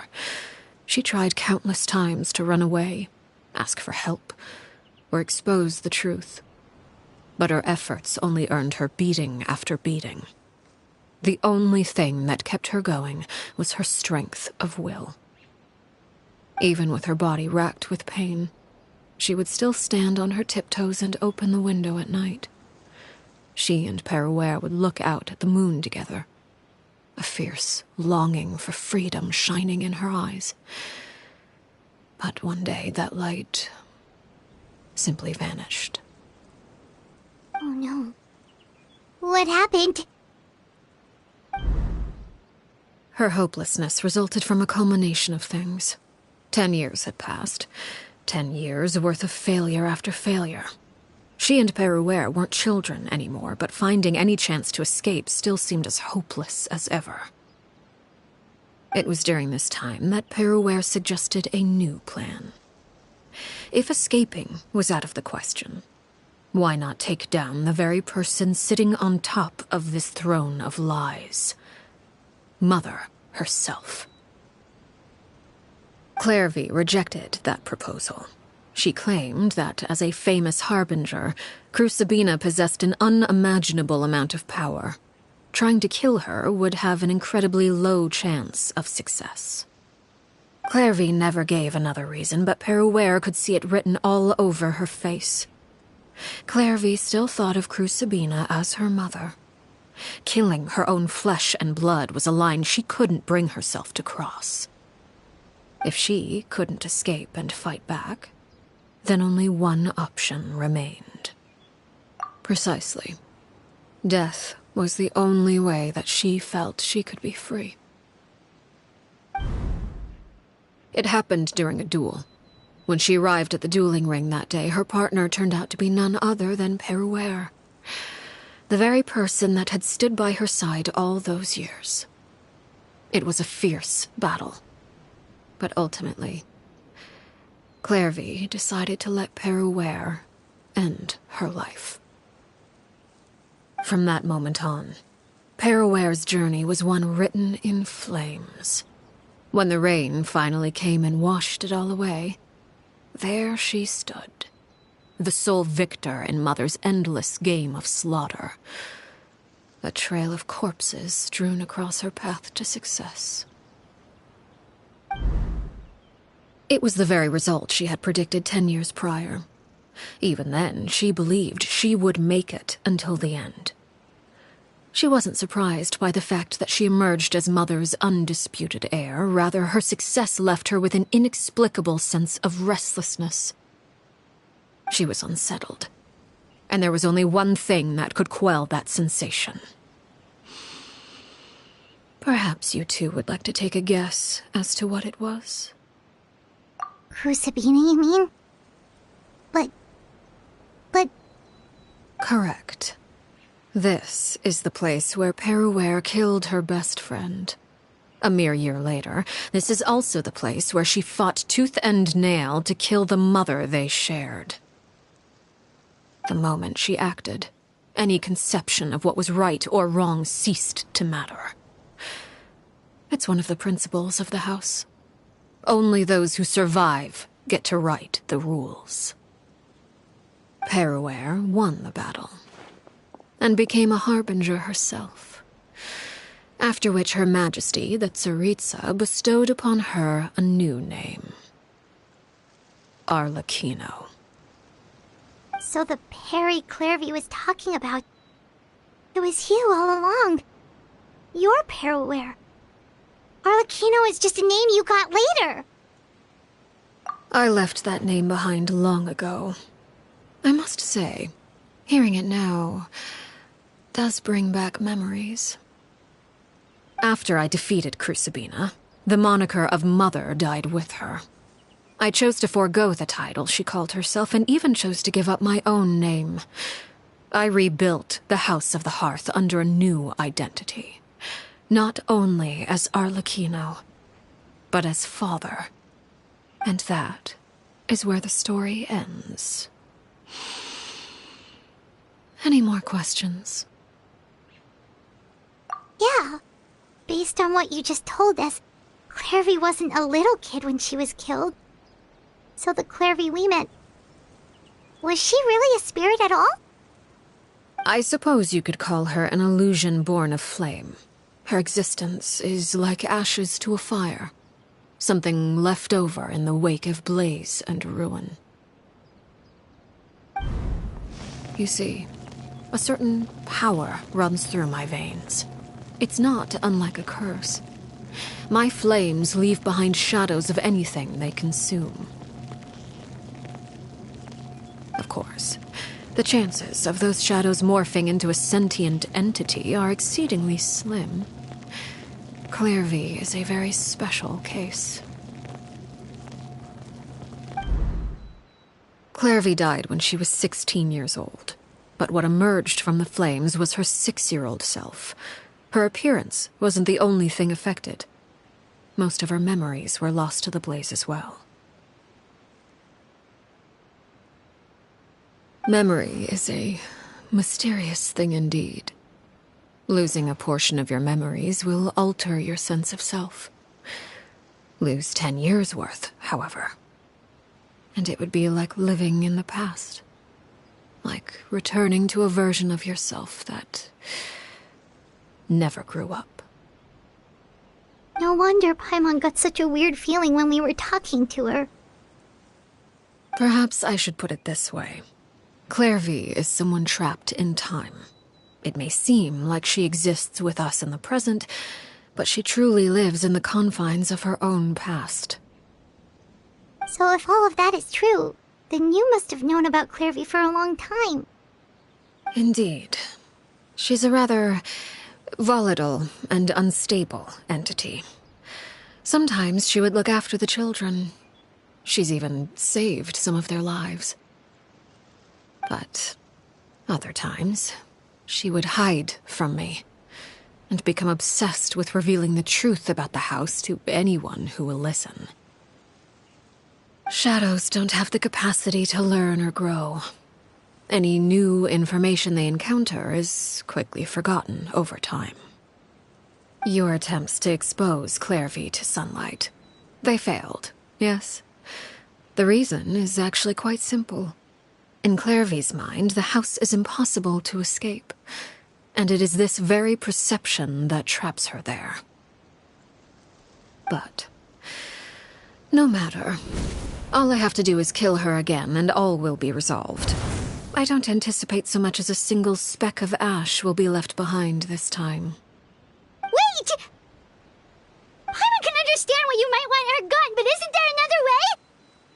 So what if she's trapped in her 6-year-old self? She's still your friend! At least talk to her first! It's too late for that. She broke the rules, and now she must be punished. That goes for Filial and Nantoy as well. She's had quite the effect on them. I hope you understand. The difference between Crucibina and myself lies in our formulation of the rules, not our policy for enforcing them.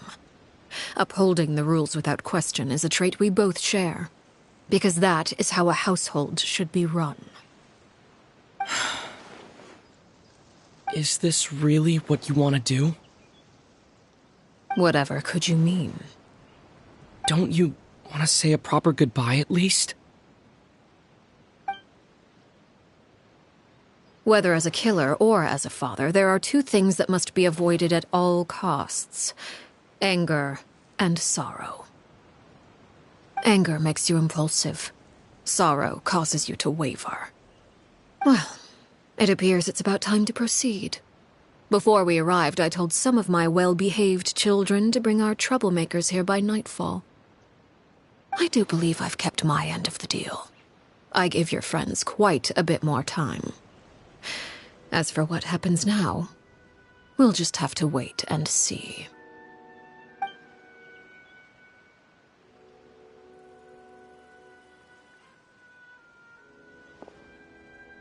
Here they are, Father. You gonna execute him? Seeing something like that would actually be a first for me. Lenny! I'm sorry. I heard about how you helped buy us more time, but I still failed. I couldn't find a way to fulfill her wish. Huh? Are you... Perry? Indeed, it's been a while, Clairvy. Perry! Stay right there. I'm sorry to postpone our reunion, but first, I believe certain scores need settling.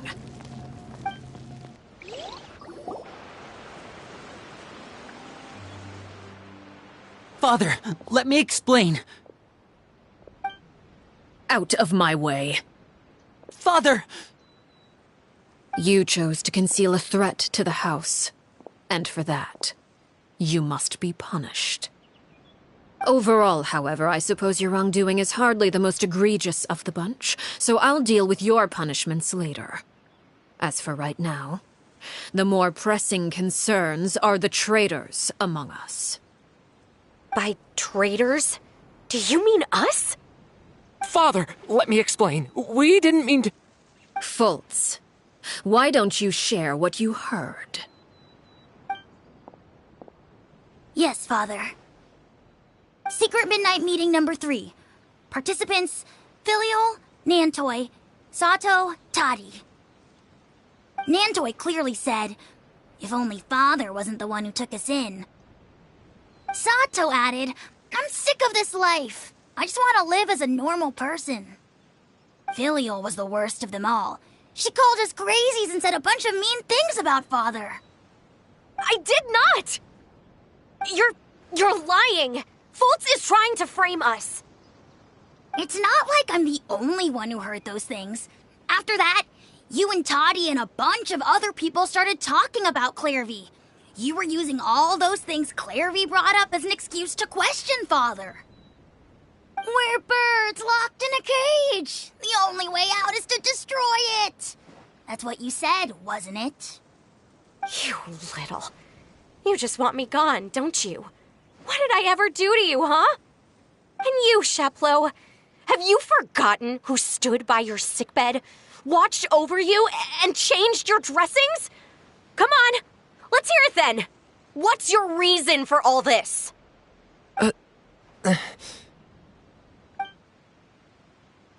You're wrong, Filial. We don't want you to die. You're our family.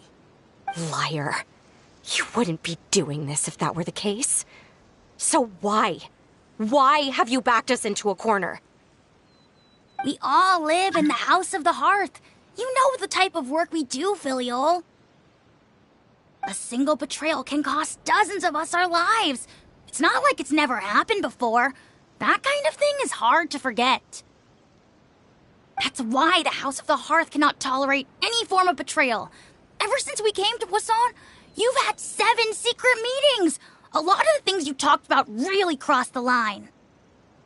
You've been spying on us for half a month? Wait a second. Now that I think about it, the move to Poisson was just a way to make it easier to spy on us, wasn't it? Because we were all in one place. You've had this planned all along.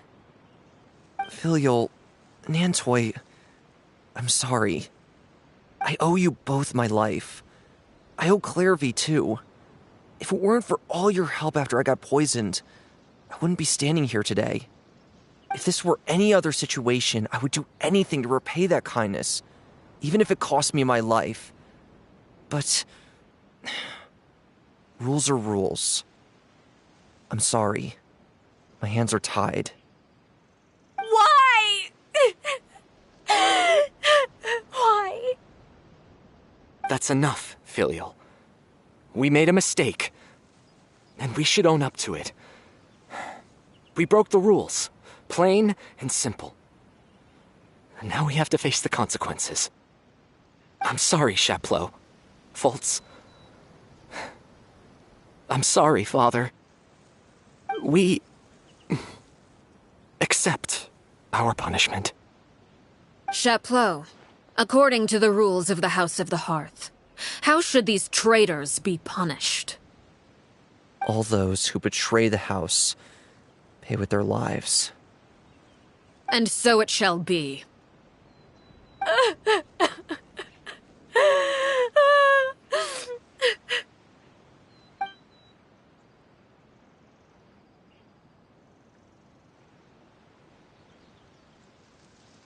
Father, please wait! Something you want to say, Linny? Please reconsider, Father. What Filial and the others did, does it really count as betrayal? We all come from broken families.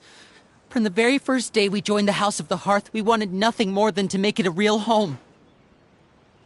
But the truth is, none of us know what a real home should look like. I'm not saying I have all the answers. All I know is this. Killing Filial and the others may uphold the rules, but doing so will only bring us further away from being a real family than we've ever been. So please, Father, please reconsider. I agree with Linny. Father, please. Linny, you...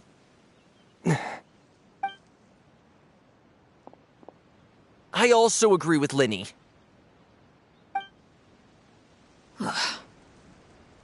An order once given cannot be rescinded.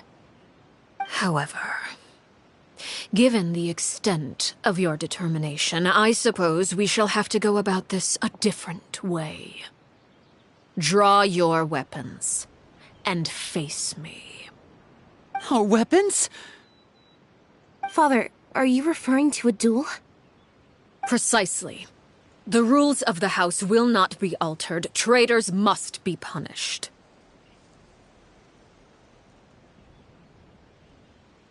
However, resolving disputes with a duel is also one of our rules, one that also applies to me. Demonstrate a sufficient showing of strength, and I shall offer a concession. Wait. Beat Father in a duel? Impossible. Father is way too strong, even for Lenny.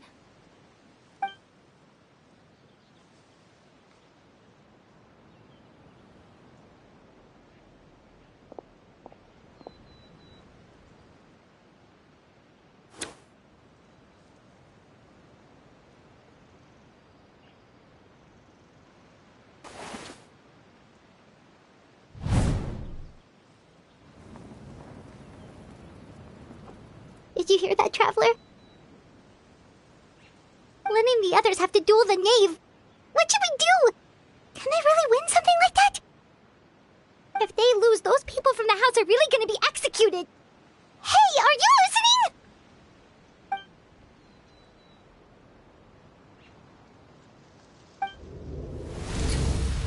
Don't you want to say a proper goodbye at least? Anger makes you impulsive. Sorrow causes you to waver.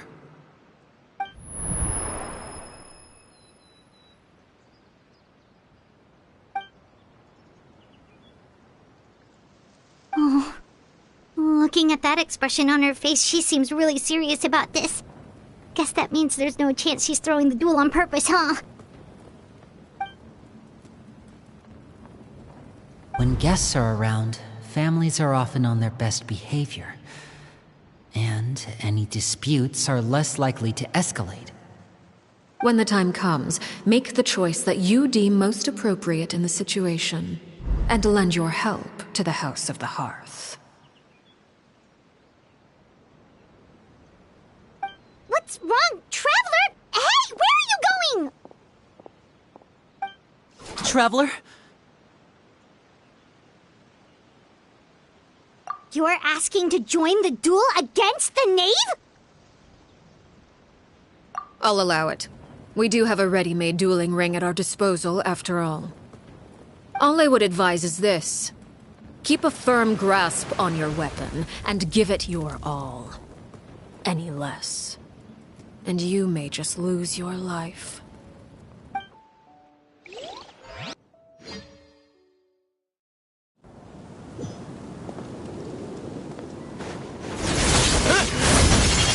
Is it my turn now? With these rising flames!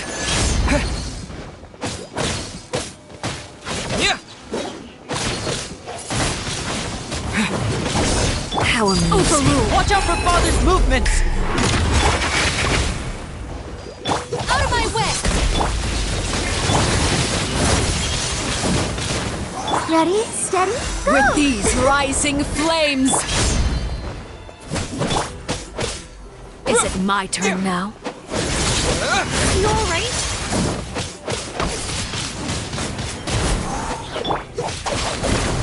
Let's dance!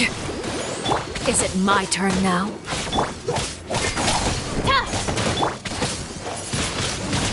Now that's more like it. With these rising flames. Is it my turn now?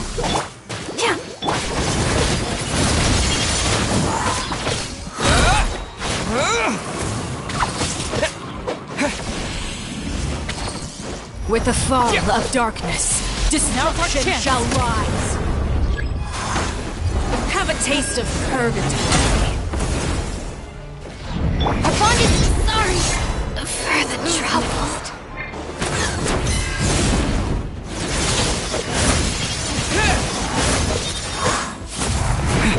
Over here! Spare your energy. Running is of little use.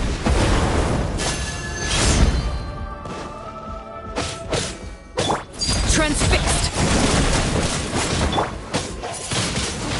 Windblade! If I really have to draw my blade, then... Look at you. Trapped like a bunch of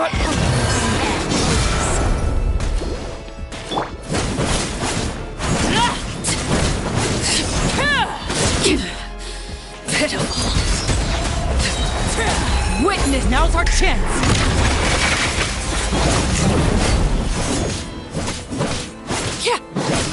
Like a fly tangled in a web. Wanted my full attention, did you? This should be who's next. Are you alright?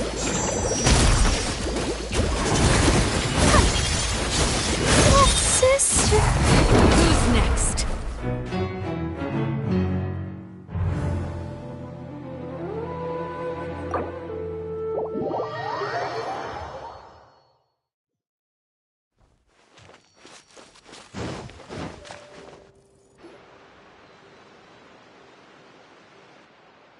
Father!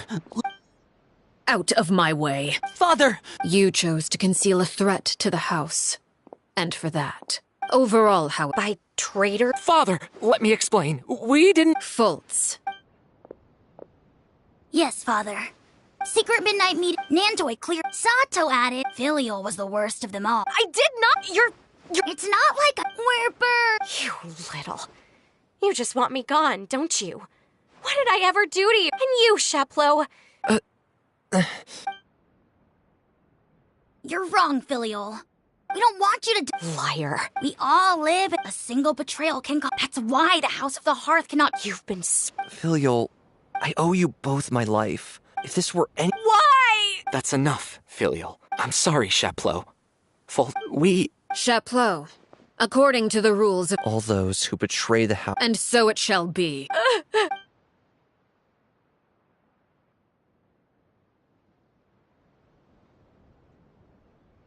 Father!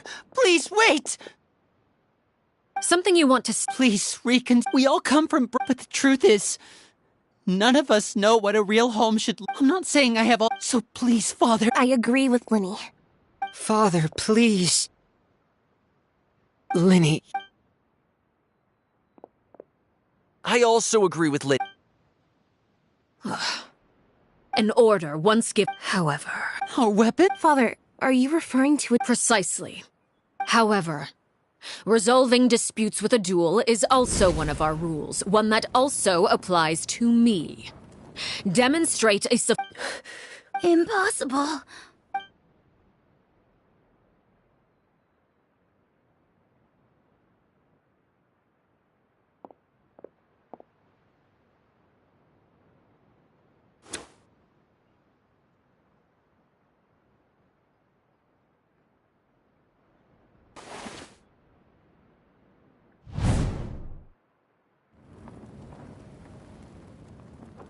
Did you hear that, Traveler? Lynn and the others have to duel the Nick. If they lose those... Don't you want to say a proper goodbye. Anger makes you impulsive. So Oh. Looking at that expression on her face, she seems really serious about... When guests are around, families are often on their... when the time comes, make the choice that you deem most appropriate in the situation, and lend your help. What's wrong, Traveler? Hey, where are you going? Traveler? You're asking to join the duel against the knave? I'll allow it. We do have a ready-made dueling. All I would advise is this. Keep a firm grasp on your weapon, and give it your all. Any less.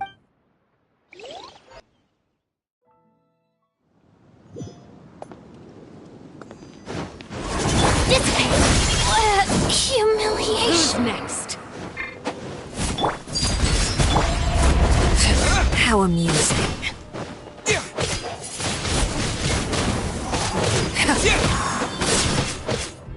Watch out for Father's movements! Is it my turn now?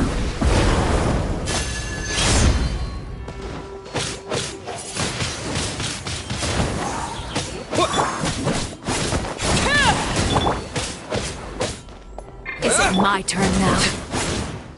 Father's even stronger than I expected. Now that's more like it.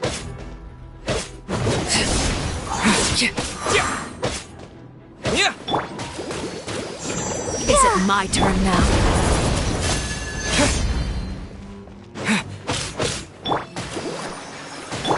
Try to pace yourself!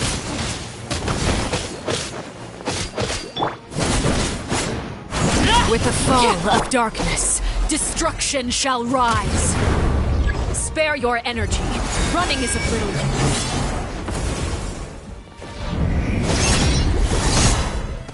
Now's our chance! Look at me. Trapped like a Maybe balloon. I wasn't meant for this world.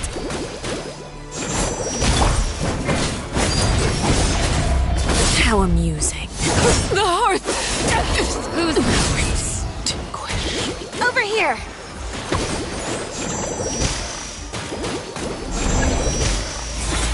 The countdown has begun. Like a fly tangled in a web.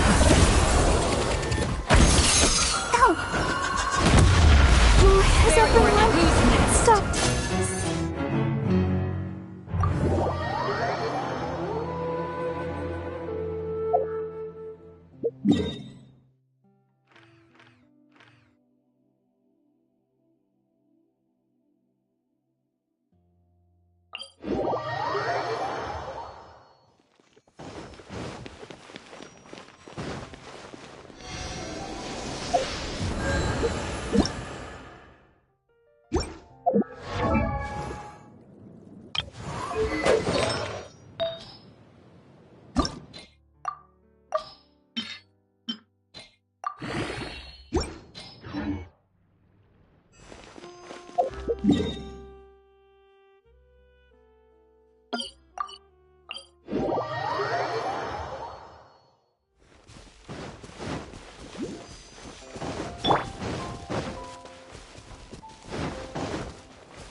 Father!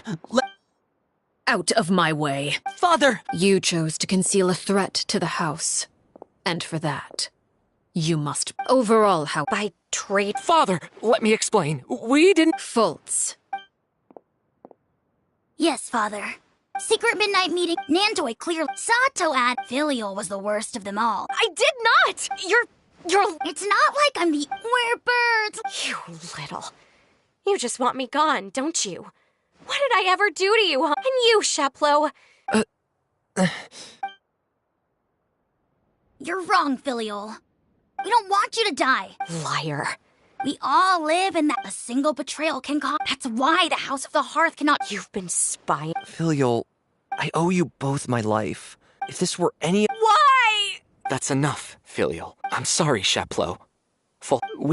Sheplo, according to the rules of the house... All those who betray the house... And so it shall be.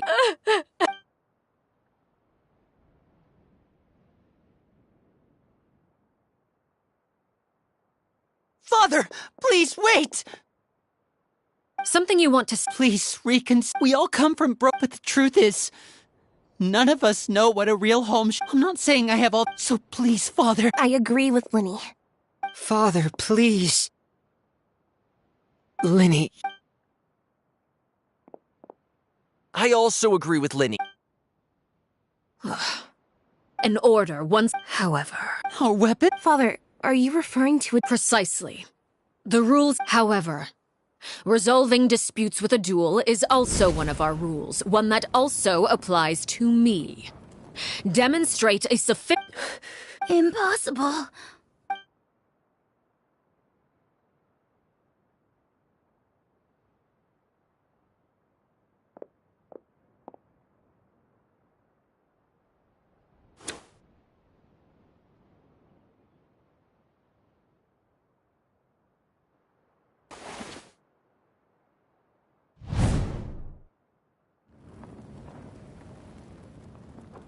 Did you hear that, Traveler?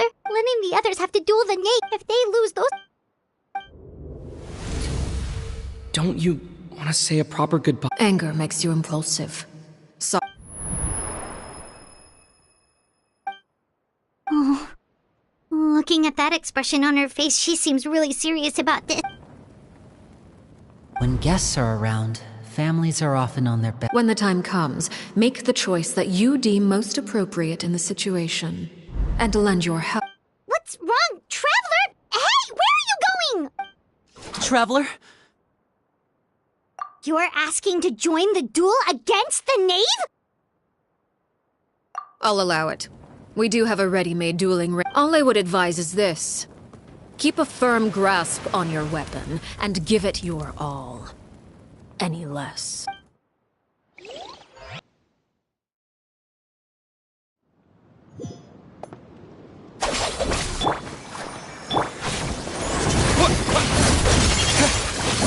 Is it my turn now?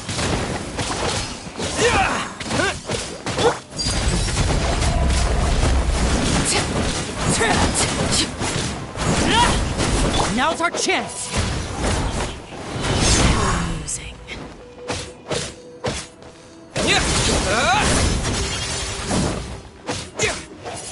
With these rising flames! Get with me! Is it my turn now? Father's even stronger than I expected. Now that's not like it.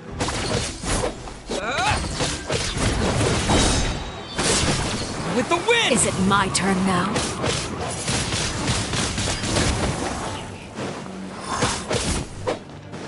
With the fall of darkness, destruction shall rise. Have a taste of purgatory.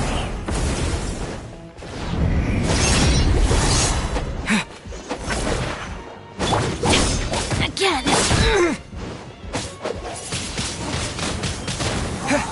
Is it my turn? And voila!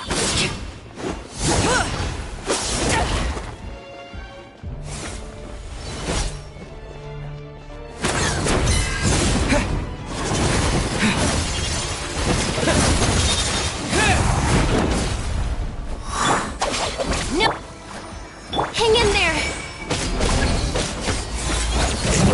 The countdown has begun.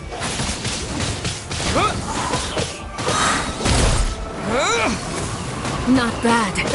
You've proven to be a worthy opponent after all. If I really have to draw my blade. Then... Spare your energy. Running is of little use.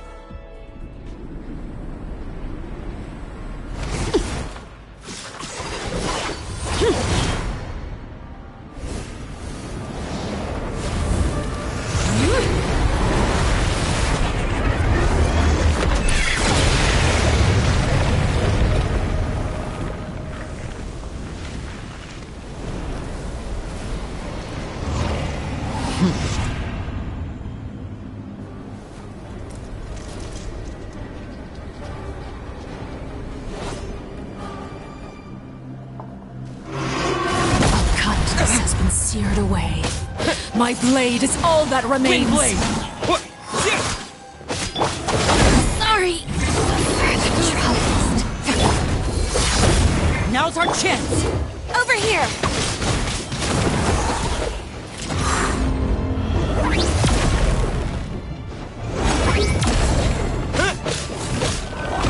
Yeah!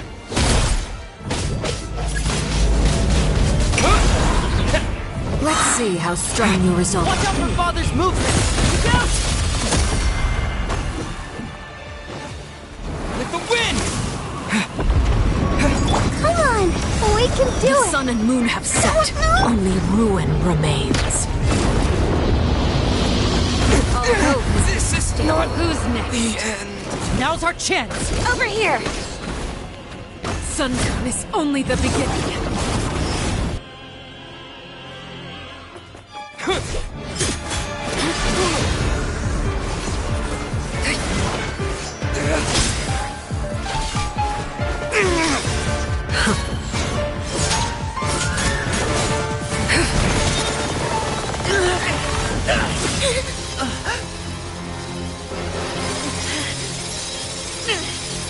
You should know better than to crowd in one place.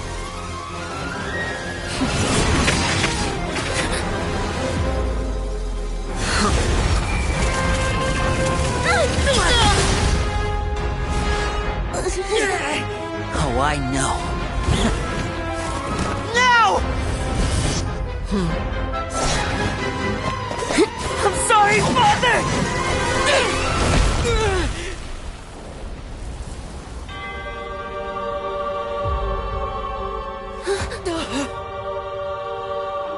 Sorry for what? This pitiful excuse for an attack.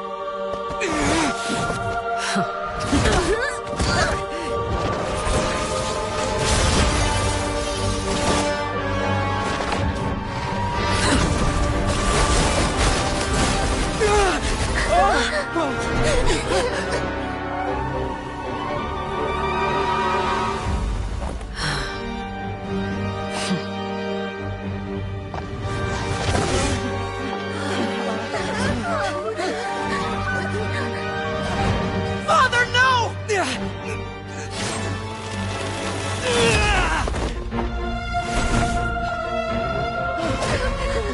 Made it out, did you?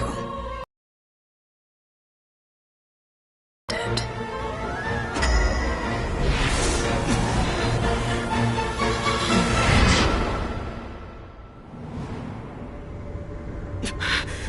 A crimson moon?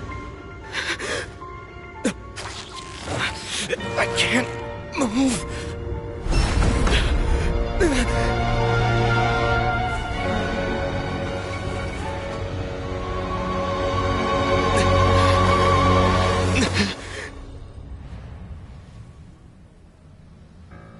Still, not strong enough to beat me.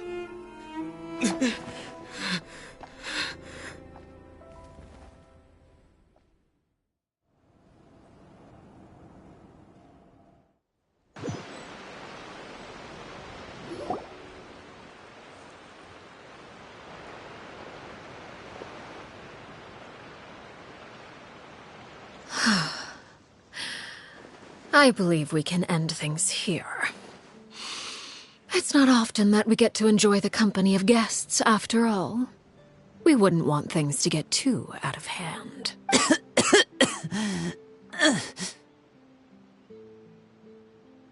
Brother, are you all right?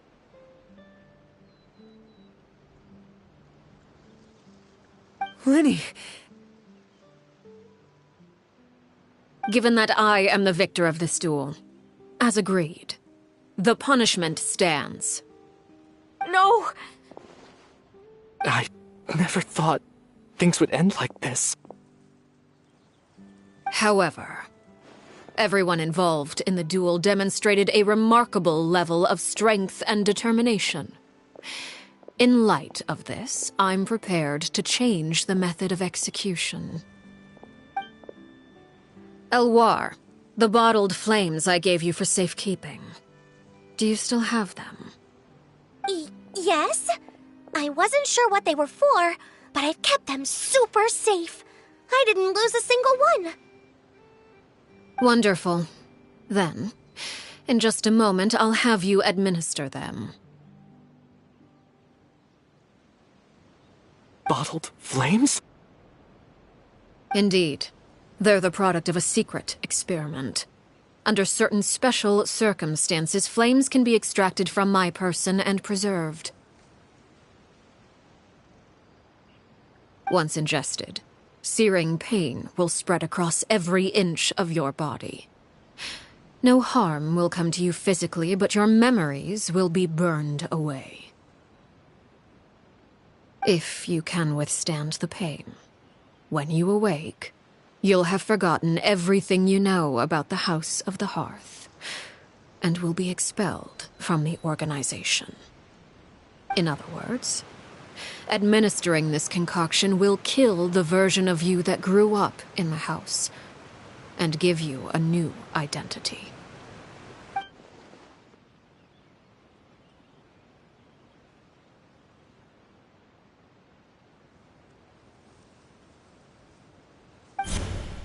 Memory is a mysterious thing indeed. Losing a portion of your memories will alter your sense of self.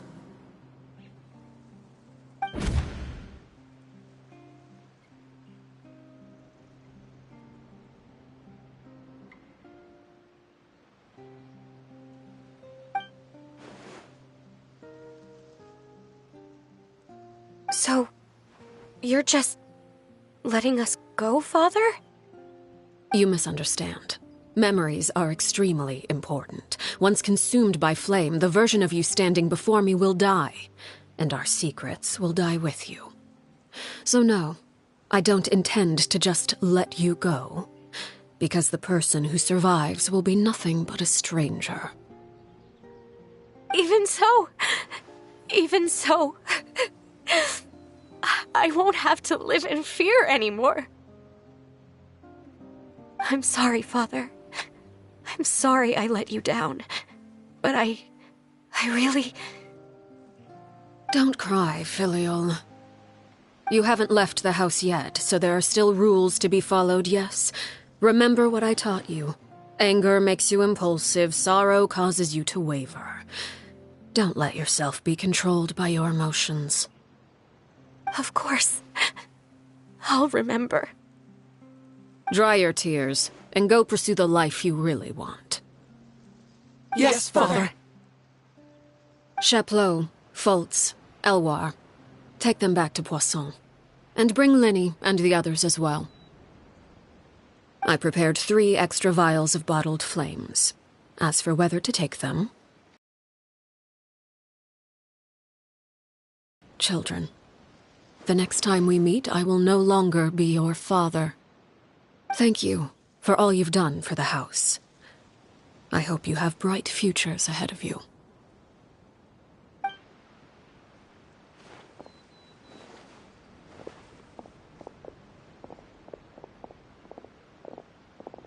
Father. Let's go.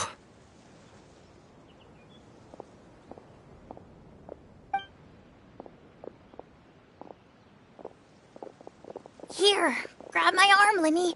I'll help you walk back. Thank you.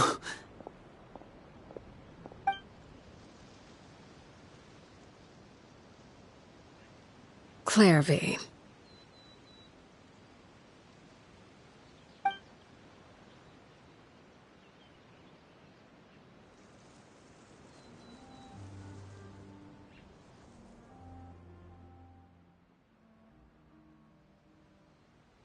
Can we talk now?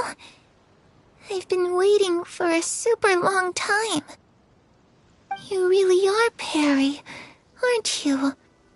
I haven't seen you in so long. How come you're all grown up?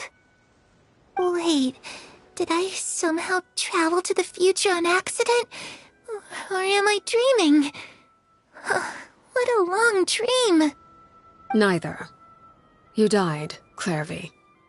That's what happened. You could have at least sugarcoated it a little. Look, she's done speechless. Oh. Okay then. Huh? That's it? You accepted it just like that? Yep. If that's what Perry says happened, then I believe her. Perry wouldn't lie to me. Plus, I don't really need to know why I'm like this. I'm more curious about what happens in the future.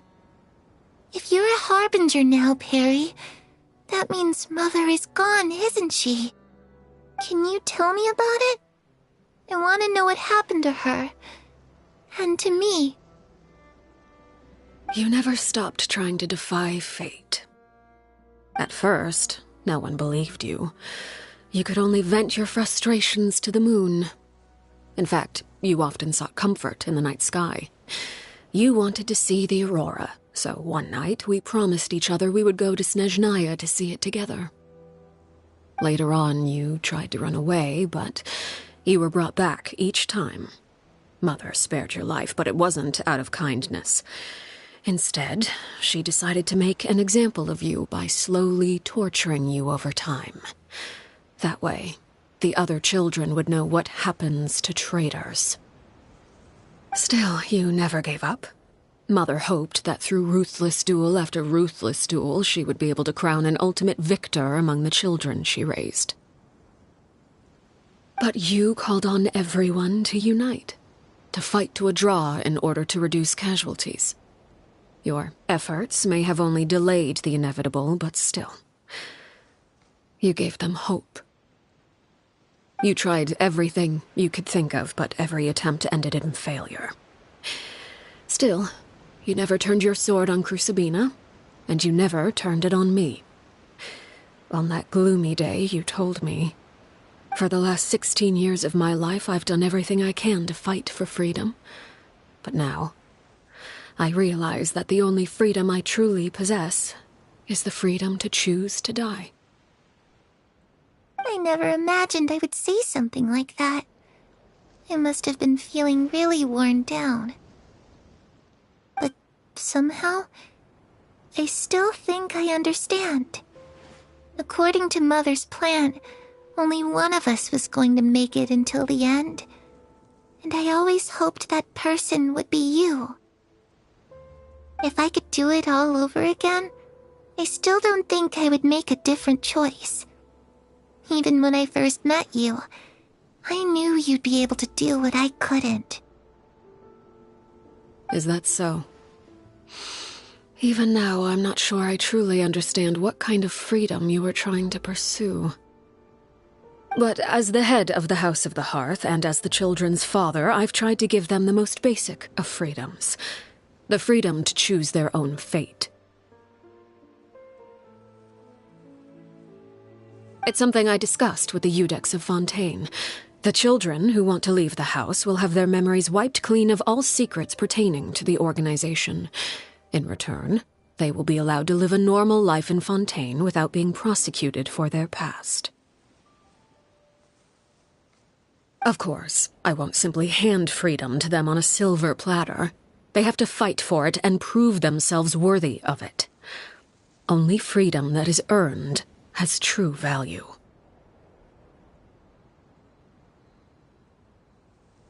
That's more than enough. That's exactly the kind of life I was fighting for.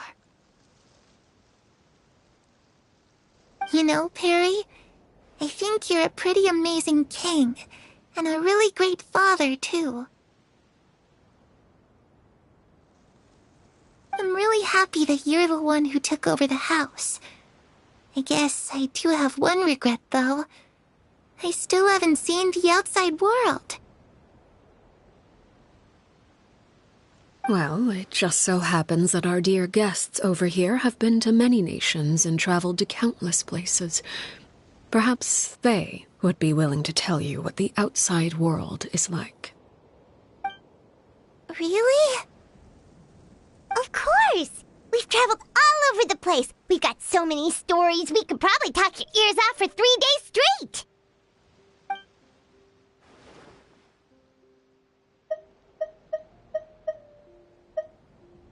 You know, I used to dream of being a bard. Playing the lute while singing into the winds of freedom. Even if there was no one there to listen, I would have continued to sing no matter what. Ah, that's where Mora comes from. I never knew that before. If I asked Mora, I would buy 3 new dresses. One for me, one for Perry, and one for Mother. It's just too bad Perry doesn't like wearing dresses. And Mother, well, she probably wouldn't accept something like that either. I guess I'd just have to keep them all for me then. I could wear a different one every day.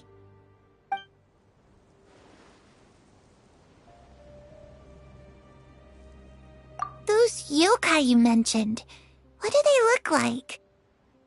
I once saw a drawing of this one guy with horns on his head and a super scary face. Are there any yokai like that? Oh, sounds like you're talking about an Oni. Yep, we've met one, and let Paimon tell you, they're not nearly as scary as they look. I was always too afraid to skip Mother's fighting lessons. But at the academia, I bet you could do all sorts of secret things in class. Things that have nothing to do with studying. I'm just kidding. Being able to study whatever you want without having to fear for your life actually sounds pretty great.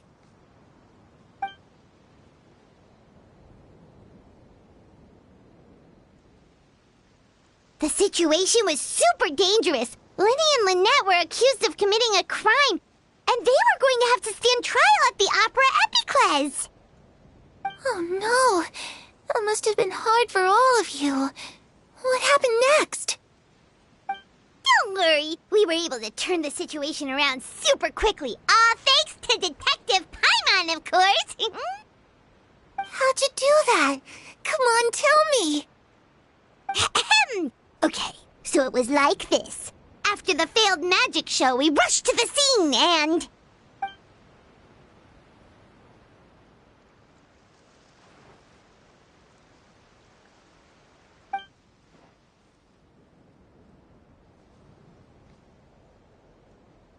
Shadows don't have the capacity to learn or grow. Any new information they encounter is quickly forgotten over time.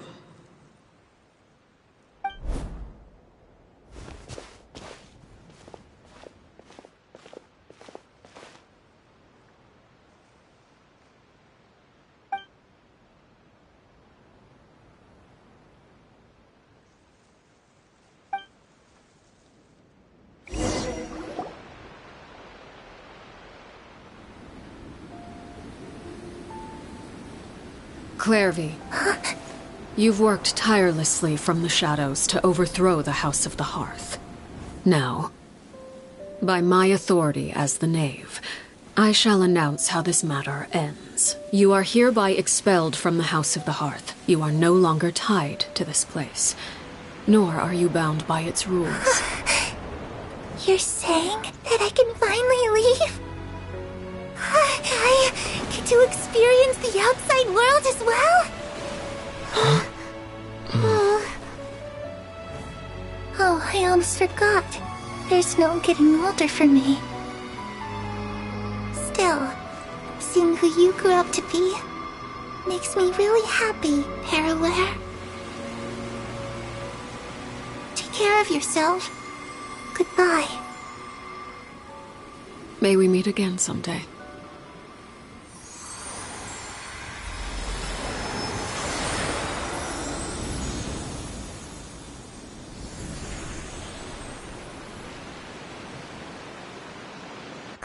sorry. She left so soon. Paimon didn't even get to finish her story. I also have certain sentiments left unsaid. I wanted to tell her that the aurora I saw in Snezhnaya was just as beautiful as the ones in the pictures. But a shadow's memories reset at dawn. Had we delayed any longer, we wouldn't have had the time to say goodbye. Whatever regrets may linger, let them be lost to the coming of a new day. Father? It's Lyney! Hey, Lyney!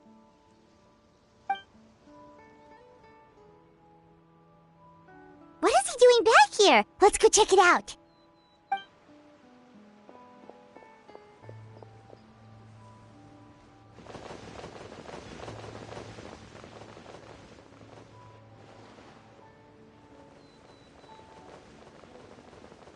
Father, the bottled flames have been administered. Filial and the others have left the house. And you? What have you decided? Thank you for giving us that choice, Father. But we never wanted to leave the house. It's the only home we've ever known. Lynette and Fremine feel the same way. They're recuperating back at the Hotel Bouffe d'été. But I decided to come back and tell you where we stood. I'm sure you're well aware of the expectations I have for you. I want you to follow in my footsteps and become the next king of the house. Yet you seem to have different ideas. I must admit, I'm rather surprised by your decision to stay. There's nothing wrong with choosing to live a quiet life. Leading this organization is a heavy responsibility, one not so easily carried by someone forced onto the throne. I just never understood what you saw in me. What made you believe I was deserving of that throne? You're brave, talented, and, most importantly, you cherish your family. You would do anything to protect them, even if it costs you your life.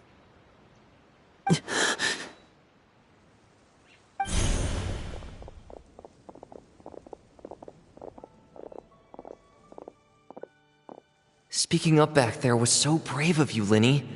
It's all thanks to you that we were able to convince Father to back down. You're a hero, Lyney. Hero? Father is the real hero. Had Father gone all out during the duel, there's no way I would have walked away with my life. She must have had it all planned from the beginning, from the very moment she suggested a duel. I'm not deserving of that title. I'm not strong enough or smart enough. You're wrong. In my opinion, all you need to be deserving of the throne is conviction and the necessary strength to act on it. We may have different ideas of what it means to be a family, but you can hardly be said to lack conviction. What you truly lack is strength. For someone of your talent, though, that's something that will come with time. Even without that strength, you still chose to face me in a duel, even though the odds were stacked against you.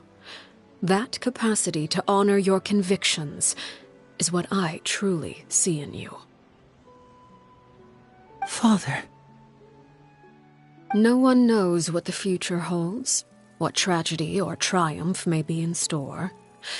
Being at the head of this organization requires the strength of will to face whatever comes. Caution will only hold you back.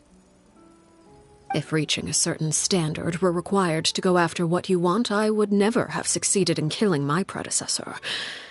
Back then, there was still a considerable gap between our abilities. Strength may decide the ultimate victor, but those who let a lack of strength dictate their decisions or undermine their convictions will never be worthy of the throne. I understand, Father. Thank you. Children must grow up to surpass their parents. Only then can a family continue to flourish. The road ahead is not an easy one, so I'll ask you one last time. Are you certain you want to stay? You've done so much for me, Father, and that kindness must be repaid. Plus, with Project Stuja at hand, there are many dangers ahead, and I, for one, don't intend to back down. Protecting my family at all costs. That's my conviction. Then you're welcome to stay. As for Project Stuja, you need not be too concerned. If those cowardly businessmen and heartless dignitaries try to take us down, I'm prepared to teach them a lesson. Having members who longed for the light was our organization's last weakness. With those members no longer among our ranks, the House of the Hearth is like a spider hiding in the shadows. We need only wait for our prey to come to us. At present, our imperative is to use their plan to our advantage. In doing so, a crimson moon shall rise amid the frigid blizzards of winter. No demonstration of loyalty shall go unrewarded, and no sacrifice shall be in vain. As for the two of you, whether we meet again as friend or foe, I'll remember the camaraderie we shared in this moment. No matter how arduous the journey ahead, I hope we both reach our desired destination.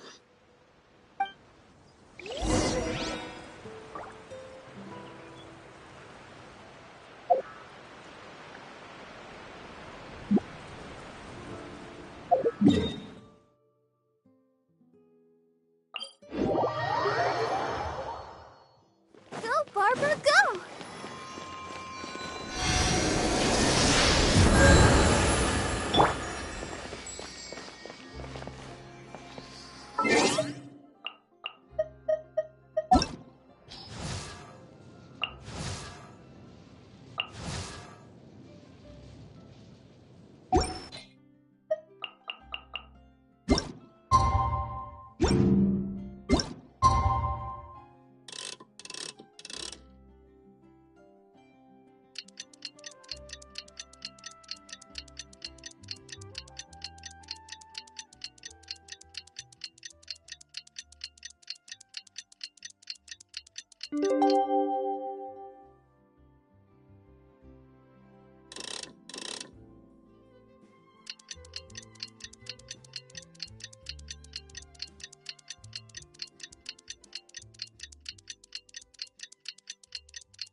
Didn't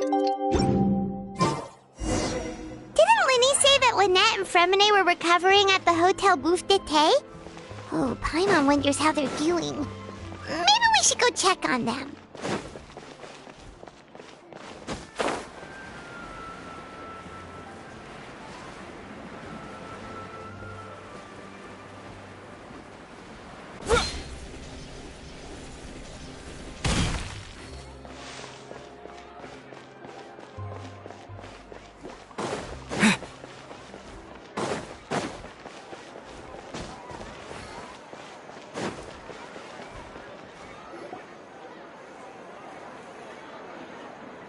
Lynette? Fremine? How are you feeling? Much better. Whew, what a relief! What about you? Are you feeling all right? I knew you'd come out unscathed. Us, on the other hand, well, we've been bedridden for 2 days. I couldn't even turn over. Oh, and I wanted to ask, is Clairvy gone? Linny and the other members have left Poisson and returned to the House of the Hearth. According to him, there haven't been any more sightings of a spirit roaming the house. I see. I'm glad. Father came to check up on us 2 days ago and told us about what happened with Crusabina and Clairvy. Actually, I've met Crusabina before. Wait, what? You've met the former knave? Crucibina died a year after Clairvy. It was during the year between their deaths that I joined the House of the Hearth. Crucibina had an extremely cruel and radical way of doing things. While she was alive, the atmosphere in the house was suffocating. When I joined, though, the experiment she valued so much had already come to an end, and all the people involved, dead and injured alike, were gone. Crucibina never talked about the past with us newcomers. A couple of months after I joined, Father killed Crucibina and burned all her files. With that, the names of all the people subjected to her experiments, Clairvy included, were lost to the flames, along with the painful memories they represented. Father took in Lenny and me a couple months after that, but she never mentioned anything about Crucibina or Clairvy. It really seems like something she was planning to keep to herself. The last time you talked to her, did she mention why she kept it a secret for so long? She said she didn't want us to be affected by the darkness of the past. She was worried we'd develop a false sense of gratitude towards her if we knew about it. The foundation of a family should be free of any corrupting influence. Whatever happened in the past, it has nothing to do with who we are now. And that's what Father told us in the end. But I still thanked her for everything. It was only after hearing about what Crucibina did that I finally realized how insignificant our lives could have been. The members of the house meant nothing to her. To say that she valued them in any way, even just as a tool, would probably be giving her too much credit.